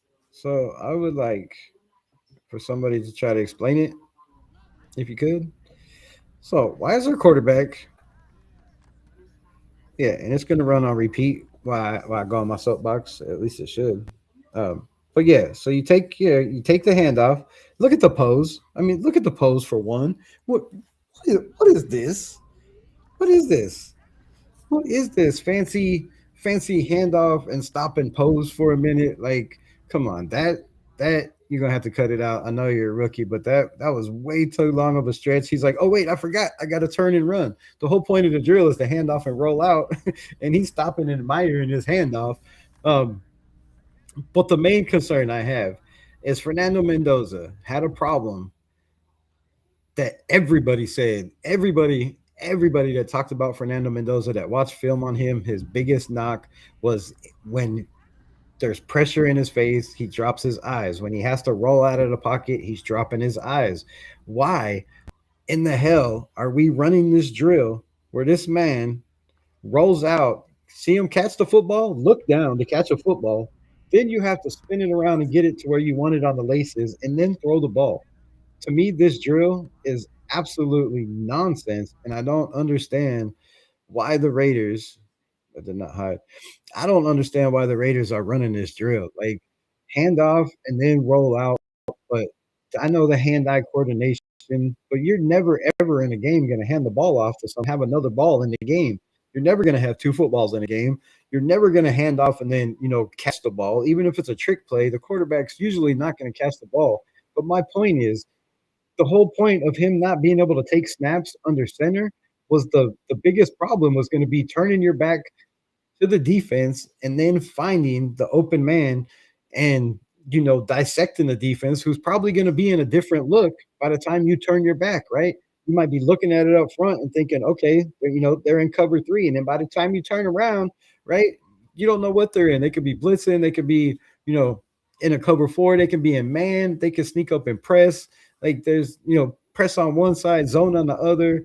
They can be in a Tampa 2. You don't know what they're going to be in. So the problem with that I have is you shouldn't be rolling out and when you're turning around trying to catch and locate a football and then figure out how to catch it and then throw it, because the NFL is all about timing. Their timing plays and their rhythm plays, and you're distracting his rhythm of coming out of his rollout, looking downfield and throwing the ball, because now he's got to take time to locate a ball, catch the ball, and then get it where he wants it, on his laces where he holds the ball, and then throw it also on the run. And I think that's just a little bit too much that you really don't need to be doing. So I don't know about y'all, but if y'all could tell me, better than Kurt Warner did, of why this drill, Raiders fan watching Cleveland, legendary. Yes, I do watch Cleveland because my boy Taylor Green is over there, and I'm an Arkansas Razorbacks fan. So Yeah. I am watching Cleveland. It sure the hell ain't for Shador, and it damn sure ain't for Deshaun Watson, but they do have, the number one receiver in the draft, I thought, in Denzel Boston, and they got my boy Taylor Green. So I don't know how legendary it is, but um, LOL, tell us you're just a number two hater without telling us. A number two hater. I take shits all the time, bro. I don't hate on number two. It's good for your digestive system. It's good for your body. So nah, bro. I never hated on a number two. Yeah, I like my morning time on the phone. Like, what you mean, bro? Raiders are butt cheeks, Teflon. Your ass butt cheeks, Teflon butt cheeks. Instead of hearing this projective is what winning the off season. Fast forward, he does nothing all season. What? Instead of hearing this prospect is winning the offseason, fast forward, he does nothing all season. you don't think you don't think he plays at all? You don't think he gets in the game not one time? I just don't have that much faith in Kirk Cousins, right? I've seen Kirk Cousins play. I've watched him since, he was battling for a job over there his rookie year, right? Drafted behind um RG3 in Washington, right, with the Redskins. I've watched Kirk Cousins' career, man. I've seen him with Kubiak in Minnesota. I've seen him go to the Falcons, right? I've seen his career. It's just he's okay, and he's a mid quarterback, but he's also a mid quarterback that's past his prime. He's 38, and I don't know how long he can stay healthy, or if he can still have the 60 whatever 2% accuracy he has throughout his career, or throw for 3,000 yards or 4,000 yards like he has in his career. I don't know if he can do that. So for that, I feel like it's just a matter of time for Fernando Mendoza to get in the game. The question is when, right? When does he get in the game? So I'll leave that for y'all. Arnie Garza in the building. What's good? Bro, calm down. Those drills help with your reaction. How do they help with your reaction? And I don't need to calm down. I don't know I need to calm down, but I don't know. To me, those drills do not help with your reaction. 805 in the building. He's selling the fake. It's a fake drill. It's how you know you get the most out of one rep. Work on your handoff and throwing on play action. Practice time and reps are limited. I get that. Reps are limited. But I just don't like my quarterback taking his eyes off of downfield to catch a ball in a rollout. That's never going to happen in a game, right? It's you're teaching bad habits and motions that don't need to be, to my opinion, don't need to be practiced. Don't need to be practiced. So I get taking off the handoffs. I get that. But man, you can fake the handoff, right? You don't have to hand it off. You can fake the handoff and roll out and keep the ball and then pass and have this guy a little bit, more prepared and ready to go, I feel. So I get the drill. I get it. I know what it's for, right? Just I still won't understand it. I don't understand it. To me, it just doesn't make sense to have your quarterback catch a ball, find the laces, and throw while he's on the run coming out of a rollout when those what he needs to be working on. His steps, the depth of his drops, right? Is it a 3-step? Is it a 5-step rollout? Is it a 7-step rollout? Right?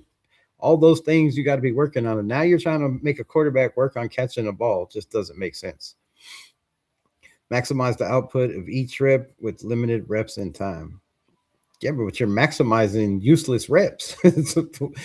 that's like having a linebacker go out there and jump and tip balls like he's on the defensive line instead of tackling and wrapping up and hitting bags, right?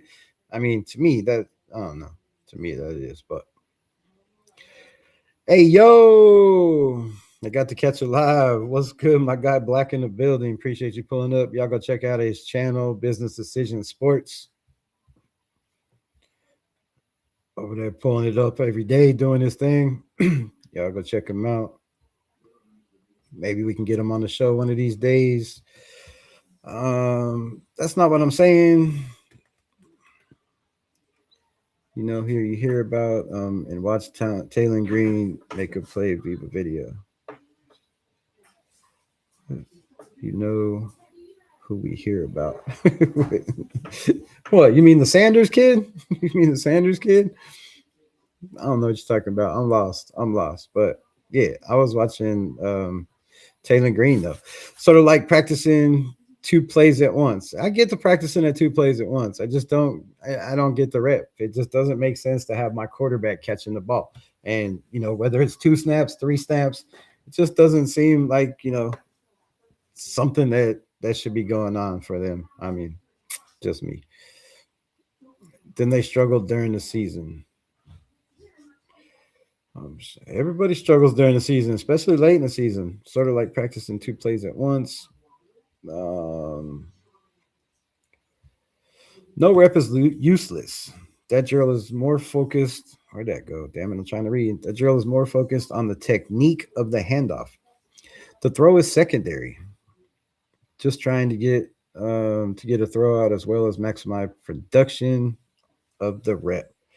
I get that 100%.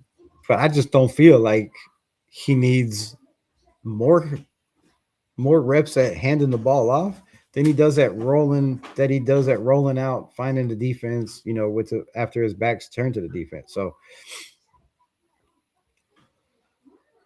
appreciate you, my guy. Appreciate you. Yeah, we'll put something together for sure. My trust is beyond my knowledge for this one. Right? I mean, I don't know.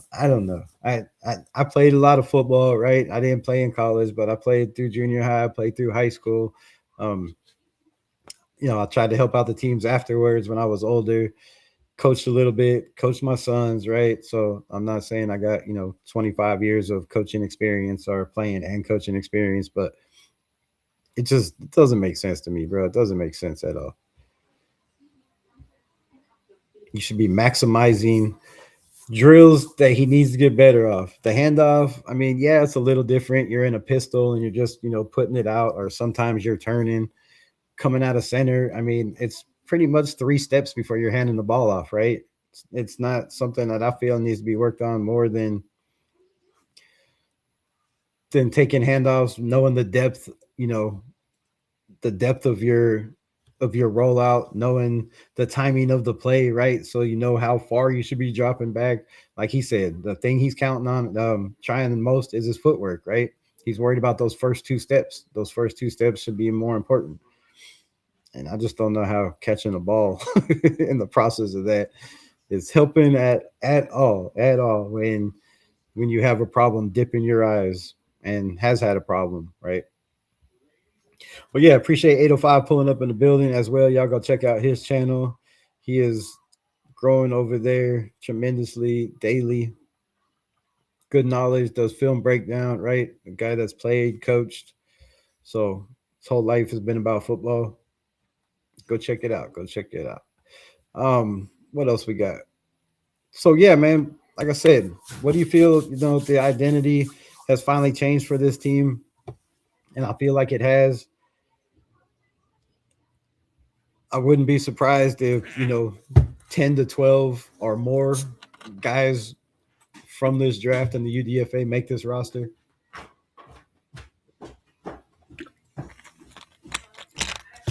Right? Teron Johnson, another guy that didn't show up in camp from what I hear.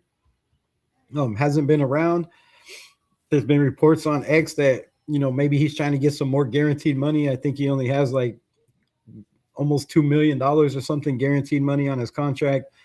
So, with the players he brought in, is Teron Johnson going to be one of those guys that just gets cut right off the rip and moves a guy like Greedy Vance, closer to that starting role? Those are all questions we have to be answering very, very soon. No, LOL. Basically, I agree with you on wanting to watch 7-on-7 versus hearing Hondo Carpenter, how good they're doing all summer, more times than not. Not said players play bad. 100%, man, because, that's all we get is, I guess, Hondo and then you have Jesse Merrick, but he doesn't really, show too many highlights. There's a couple more, like Vegas Sports Today, Heidi. Uh, yeah, but there's a lot out there, but none of them are nothing that we need to see, right? We just hear reporters like you said, like Hondo last year. Um, the defense had 5 interceptions, but the offense played great. Wait, what do you mean? Who had the interceptions, right? Who threw the interceptions? Show us some plays, right? Show us. And I know they don't want to show that with guys showing, throwing interceptions, but you don't have to throw who showed the ball. You could throw the ball in the air with the guy intercepting it and who he was guarding, right? Because I want to see who's out there making plays on defense that's, stopping our receivers. Because if our defense is stopping them, how well is another defense going to be able to stop these guys, right? If they're winning contested catches against, guys like Jack Besh or Brock Bowers, how is other defense going to fare with that? So, yeah, I want to see all of that. My guy Arnie Garza in the building says, Rebel, which UDFAs do you think most likely make the 53? I don't want to project anything, right? I gave my guys that I thought made the 53, and I had go back and watch the live the other day, Arnie, but I want to say 3. I think I had 3 UDFAs that made the roster, and one of those was Salone. Um, Xavier Sori was the other, right? Because if you look at this linebacker room, not a lot of depth. I think Xavier Sori comes in and pushes Tommy Eichenberg and Cody Lindenberg right off the rip. But, Cody's been out there grinding, so Lindenberg. I wouldn't be surprised. I wouldn't be surprised if it's 3 or 4. I'm going to be honest. I think Himby still has a shot to make it. I believe Malik Benson makes it on this, on the roster as well. Xavier Sori, I wouldn't be surprised. I would not be shocked whatsoever if a guy like Tanner Wall finds his way on the free safety spot and they move on from a guy like Isaiah Palomau because he's physical, he can tackle. He's a guy that finds the ball, and I wouldn't be surprised if some of these guys that we have penciled in as making this 53-man roster get pushed out. So, to your question, Arnie Garza, right now I have those 3. But I wouldn't be surprised whatsoever if it's more like 4 or 5, because there are some guys that can play ball. And, offensive line, the tackle position is up in the air. We have Colton Miller, and then, we don't know what they think of Charles Grant. We don't know what they think of Dalton Wagner. We don't know what they think of Isaiah Jada. We don't know what they think of the of Hemming. Right? We don't know what they think of Hemming. So there's a lot of guys that we don't know what they feel like. And I wouldn't be surprised if, some of these guys push DJ Glaze off this roster, right? Nobody's penciled in. And a lot of talks about, DJ Glaze still being that starter on the right side. But I just have a feeling that some of these guys that weren't drafted, by Spytek might not be on this roster. I think they're trying to clean all the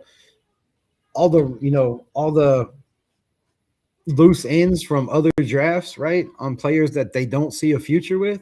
And I feel like they're trying to clean that up very, very quick, right? This year and the next year.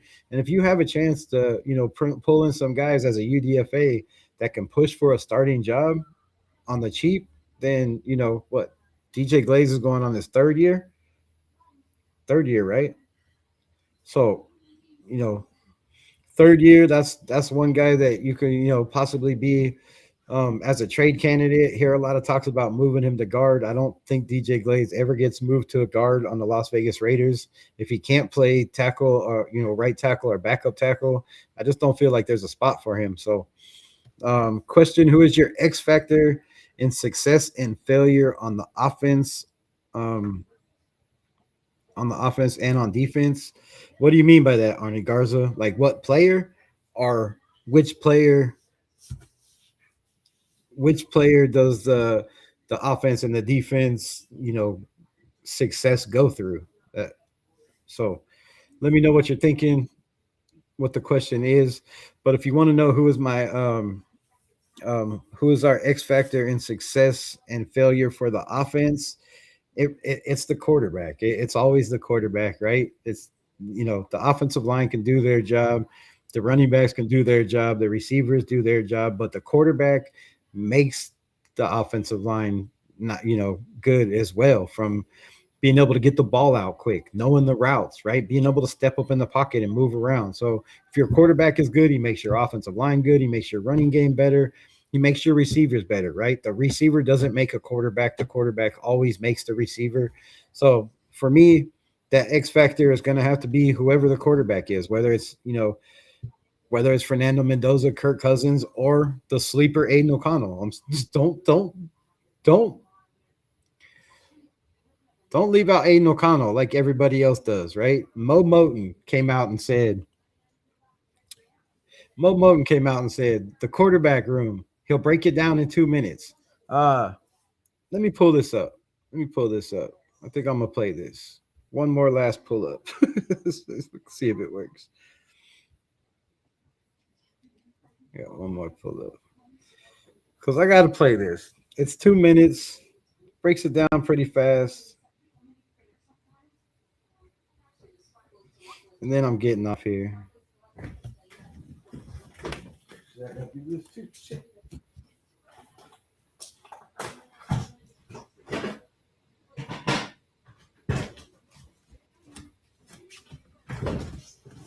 I forgot about that. All right, so this is, I have it right here, I think.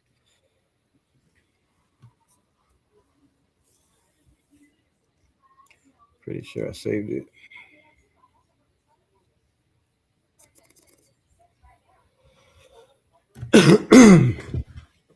All right, let me see if I can get this up and to play.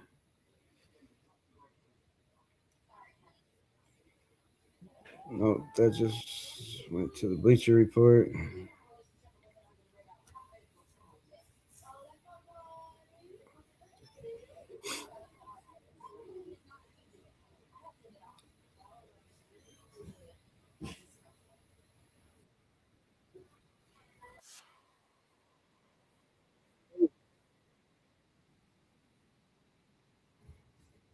All right.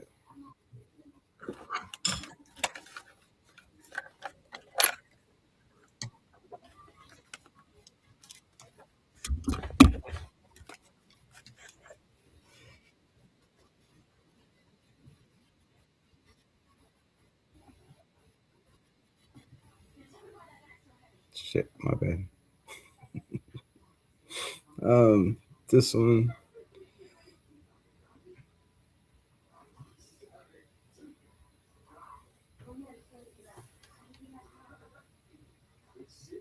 I don't know if y'all could hear that or not, but let me try this again.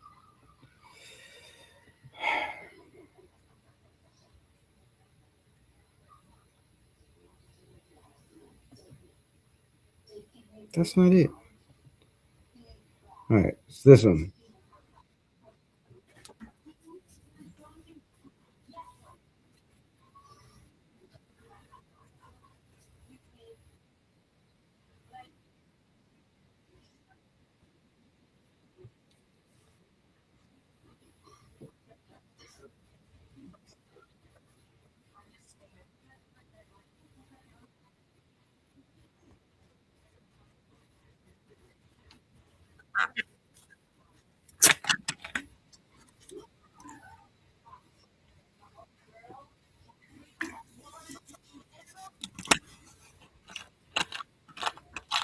Exactly.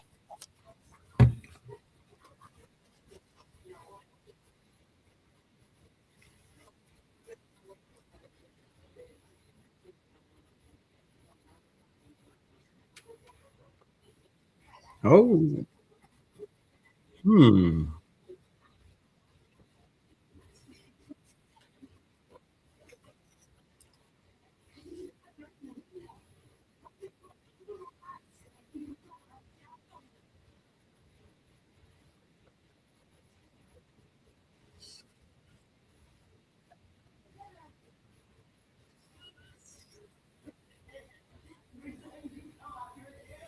All right, so that is that. I don't know if y'all heard it, if it went through, but that is Mo Moton saying the quarterback competition between Kirk Cousins, Fernando Mendoza, and Aiden O'Connell. No, Aiden O'Connell's not in this. I think is absolutely disrespectful. You know, for a kid that's come in and done nothing but help this team, win games, more games than we have, and that's probably why he's hated because he won too many games and we didn't get the quarterback that a lot of people wanted. But to act like this kid has no chance to whatsoever to compete, I think is crazy, right? We've heard Kubiak, we've heard Spytek all say they're all going to get a lot of reps and everybody's going to have a chance, to be that guy or show they could be that guy. So I thought it was funny, but I also thought again, kind of disrespectful to Aiden O'Connell to be like, oh, he's not even in the competition. Because let's just think about this, right? If Ian Rappaport, who wouldn't come out and say Kirk Cousins is going to be the starter day one, unless he knows what he's talking about, right? He's the inside guy. He has all that information. I don't need these on my ear. But he's that inside guy, right? He has all that info. And he's saying he's going to be the starter day one. However, if they really feel like Mendoza is going to sit this year no matter what happens, because they just want to go out and let all the other positions compete and get better and then worry about the quarterback situation next year or later in the year. And if that's the case, then there should be a quarterback competition, not between Mendoza and Kirk Cousins, like he said. It should be between Aiden O'Connell and Kirk Cousins. I don't feel like Mendoza is in this, quarterback battle. I think he's going to take reps and learn. And when he's ready, then he might be. But I don't think he's going to be fighting for the starting position. I think it'll be Aiden O'Connell and Kirk Cousins, taking the majority of the snaps and may the best man win. So, again, I think it's funny when you just act like players aren't even in the building and don't have a chance because they've done that with Aiden O'Connell, Dylan Labe for, the last couple of years, many players. And these guys just keep hanging around and making the roster no matter what seems to happen. You just can't shake them. So I thought that was funny. But the X factor, Arnie Garza, to answer your question, is always the quarterback. If you're saying not the quarterback, which guy needs to have success, success and failure, which guy needs to have success for our offense to be successful. I believe that's Ashton Genty and Mike Washington and whoever else is back there in the running game, right? We know Brock Bowers is going to get his. I feel like this offensive line under Rick Dennison is going to be a lot better, and I mean a lot. I don't think we're going to be ranked in the 20s. I feel like we're going to be a top 15 offensive line, and I wouldn't be surprised if we're a top 10 offensive line, within the first couple weeks, because I feel like we can run the ball. I feel like we can block, and Rick Dennison is going to bring the best out of these guys who played pretty well last year considering the circumstances, right? So Ashton Genty, Mike Washington is that guy.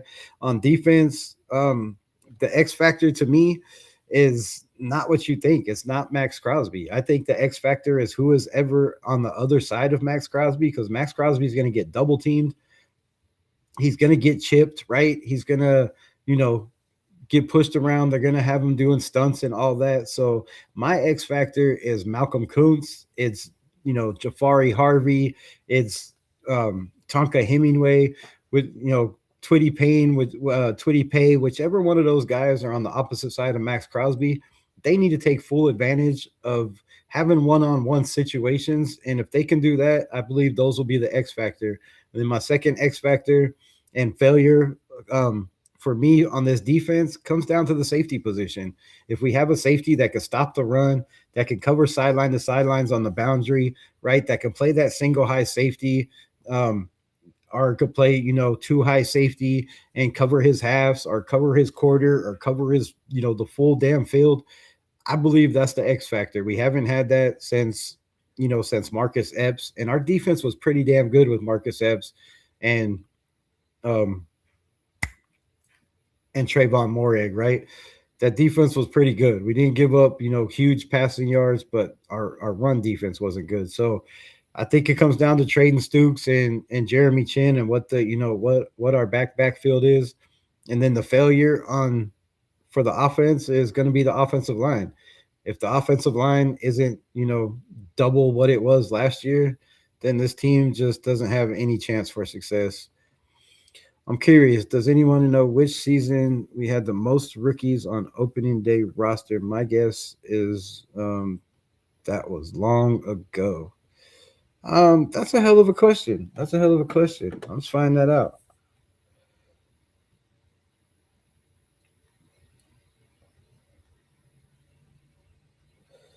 Which year for the Raiders did the most rookies and UDFAs make the roster?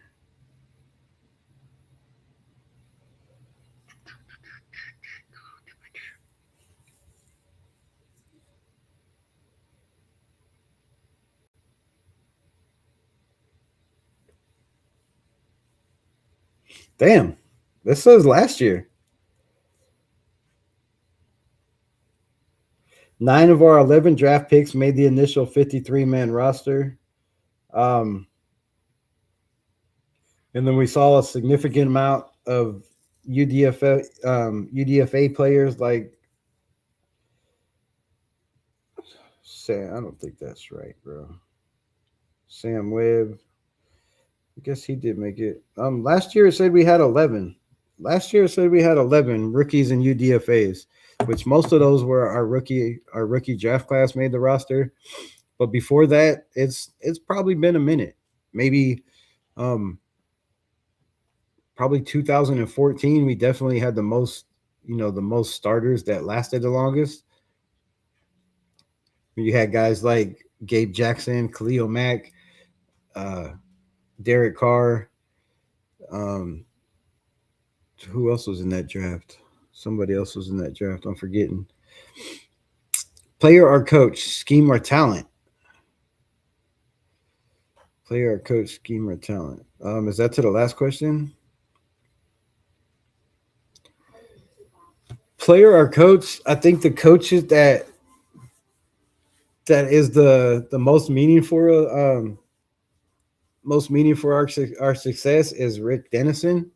And then on defense, I'm gonna go with Travis Smith, the defensive line coach, because I feel like he's gonna get a lot more out of this defensive line than Robbie Leonard.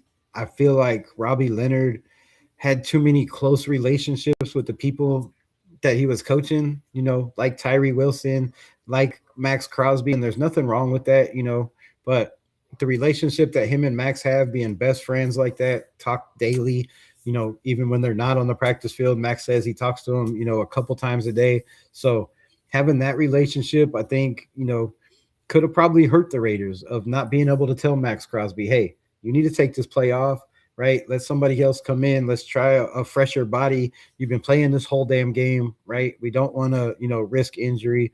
And I don't think they have that connection. So I could be wrong. I hope it's, I'm totally wrong. And it's the different, like, if he listens, Max, whatever Rob Leonard says, Max Crosby listens to, but I just don't feel like that's the case. So I think it all comes down to Travis Smith. I think he's going to coach Max Crosby a lot different. I feel like Max Crosby will have more respect for him. I don't want to say more respect, but more of a coaching respect, because, like I said, him and Robbie Leonard are more friends. Travis Smith is a guy that coached, Max when he was a rookie, a guy that helped him get to those 10 sacks, right? Helped him, being able to stop the run and all that. So those are my two coaches, Travis Smith and Rick Dennison, I think, are big. And then, the quarterback coach, how fast can you get Mendoza ready to play, if that's the way they want to go? What's more important, scheme fit, talent, or high-level coaching? Arnie Garza, I feel like you have to have all to be successful, right? You have to have the talent to run your scheme fit, and then you have to have the coaches to be able to teach your scheme fit, right? So I think all three are very important. 100%, man, 100%. Like if you don't have if you don't have the players to run your scheme fit or the talent to run your scheme fit, then you're not going to be successful. If you don't have, a coach that has a good scheme fit, then you're not going to be successful. But if you have a coach that scheme fit helps players that are not, as talented be better and evolve, then I think that's what we have. I think we have a coach in the building that has his scheme, that knows the scheme fit on offense. Now defense, that's probably going to be a little bit of a work in progress, but we'll see in camp. If defense is ahead of the offense, by a long shot like it usually is, that's a damn good sign, right? At least it should be. So I feel like you need all three, man. You got to have the talent to fit your scheme, and then you got to have the great coaches that are teachers that can teach your scheme, why your scheme works, and you know all three, man, all three. So you got to have them all. My guy Frank Weber says, "Do your thing, Reb." Well, appreciate you, my guy. You don't hear anything? What do you mean you don't hear anything? Can you not hear me? Tell me that. I've been talking for like the last hour. What? Are you serious? Stop playing. The success will mostly be dedicated by the play of the O line. Yeah, yeah, yes and no. I mean, you don't have to have a great offensive line, to make it to the playoffs. You just have to have a solid offensive line, right? They just need to do their job, not get beat all the time, not give up a lot of sacks. And, sometimes you can have a strong offensive line unit that doesn't have, a lot of great star names or star power. Look at the Patriots last year. They had one first round pick and in their rookie last year, right? What the hell's his name? But they had one tackle was a first round pick, and the rest of their offensive line, starting offensive line, were former fifth round picks from other teams. So, yes, it depends on the success of your offensive line.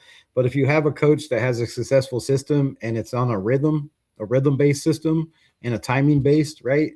Kind of like Fernando Mendoza ran in Indiana, that offensive line didn't have to be great because the ball came out within, 2.5 seconds, and you don't have to block for a long time, right? So you don't have to run a lot of routes to get open. You don't have to block for a long time when you have a rhythm and timing system. So I think you can get away with not having a great offensive line, but yes, every good offensive system and defensive system depends on the success of the O line. Wow, that's surprising me. Last year rookie class, yeah, I was surprised too. I was really surprised. I was like, damn, last year's was 11, so that's the most we've had in a long time. Yes, this coaching staff much improved over last season. I agree, Alec. My guy in the building. What's good? What's good? We couldn't hear the video. Oh, so you couldn't hear the video at all? So I appreciate my guy hears me. That's all that matters. As long as my guy 87 Naughty hears me, we good. We good. All right, man. So yeah, that's what I'm saying. Biz hears me. All right, we cool. We cool. What else we got?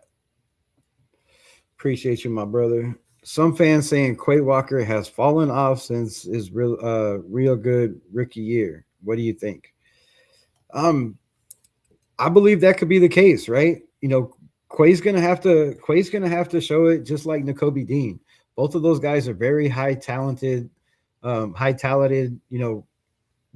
linebackers that can cover. They can get to the quarterback, right? They can squeeze through the gaps and get skinny, stop the run, pressure the quarterback. They can also coverage. They can do a lot of things, but what they can't seem to do is stay healthy, both of them. And when they're healthy, they're dangerous. So a credit to the staff if they can keep those guys, 100%.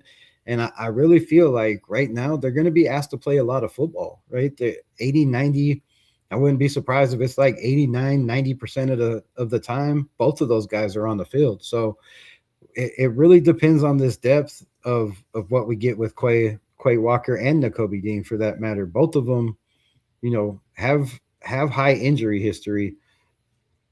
And that's going to be, again, a testament to this training staff, to the coaching staff, to how they use them, and also the guys they develop behind them, right? I feel like you're going to have to get guys like Xavier and Sori to come in and play his butt off to make this roster, right? You're going to have to get guys like Chris, the other linebacker. I always forget his name. But yeah, you're gonna have to get, some of these UDFA linebackers, because we didn't draft one. You're gonna have to get some of these UDFAs to step up and make some plays, or maybe they have to go get one in free agency. But running a 3-4 defense, I just don't feel like Quay Walker and Nakobe Dean are enough, right? Now, if you're telling me you're putting Max Crosby as a linebacker and Malcolm Kuntz's linebackers on the other side, I don't feel like that's enough either. I'm not comfortable with them going out in coverage or trying to chase down, running backs that get the edge, because Max is fast, and yes, you can stop the run when it's, in a short collapsed pocket area, but it's not too many times. I think one time last year where you see him, chase down running backs from behind. So that are in the open field. So we're going to need some, some vast improvement from a guy like Tommy Eichenberg and Cody Lindenberg. Both of those guys are going to have to step up and take a leap, because I think they're going to be asked to do an awful lot, right? We do have Segun Olovi, right? Where does he fit in, this roster? How does he fit on the team? I watched some film, and I'm still kind of questioning him and the Twitty Pay, right? I know the Twitty Pay pick was, after we traded Max Crosby, and also Segun as well. But watching them on film, I really question where they fit and how they're going to fit in this defense, and if they, if they even make the team. That maybe some of these young guys make a push, right? You went out and got Kieron Crawford, so most likely Max and Kuntz will play some linebacker. And that's a problem to me. Because, that's the one thing that scares me about this defense is we don't know how long Max is, is he going to be out there like he always is, 98, 99% of the snaps, right? That's a problem to me if you're running a 4-2-5. Do you have him on the line, on that 4-2-5, or do you have 4 defensive linemen and, are you dropping him back into coverage? Are you just on certain packages where he's blitzing? So how they use Max Crosby in this defense, I'm really curious to see how they use, Twitty Pay, how they use Segun Olovi, right? How they use all these guys. I'm very, very interested to find out how it goes. So, man, I appreciate all y'all coming on. I know there's 17 people in the building. I've been on 2 hours and 12 minutes. Tway fits more like the 3-4. I get that, but is he going to be, in a 3-point stance? Is he going to have one hand in the dirt, right? Is he going to be down in a 3-point stance on the line? Is he going to be off the line? Is he going to be in there on plays that could, they think are rundowns and are possibly passing downs, and then you're going out and you having them, Twitty Payne covering your running back? I don't like that. I don't like that. So we'll see how he's used, when he's used, if these other guys can step up and make the choices. But I don't know how many defensive linemen and how many defensive edge guys they really keep, right? Last year we had 10, I believe, total. We had four edge guys, and Tyree counted as a defensive tackle, and I believe it was 10. So they kept 6 defensive tackles and 4 edge guys. But now you don't need 6 defensive tackles, right? You'd be surprised if you need 4. So that might reverse around, and I wouldn't be surprised if, they keep 6 linebackers and only 3 edge, edge rushers. I would not be surprised at that either, because again, we don't know what packages they're running, if it's going to be that Baltimore Ravens, type 4-2-5 or, 3-3, right? 3-3-5. We have no idea. So all that will tell in due time. We are, what's the date today? The 10th. We are 4 days away. We are 4 days away from finding out who we play, when we play, where we play, how much we got to travel, how much we don't got to travel. All of that will come to light soon in 4 days. So shout out to everybody in the building for pulling up, rocking with your guy. I appreciate it. We will definitely be on tomorrow. We got some interviews coming up, some other things on work in process. We are almost to 2K, man. If we get to 2K, there might be a giveaway coming up. I'm not going to guarantee anything because I don't want people just subscribing for a damn giveaway. So if you like the content, subscribe to the channel. If you don't like the content, man, hit the dislike button and let me know why you don't like the content. So, maybe I could change it up for you. Not going to happen. But peace. Much love. Thank y'all. Oh, and just remember, just win Doza.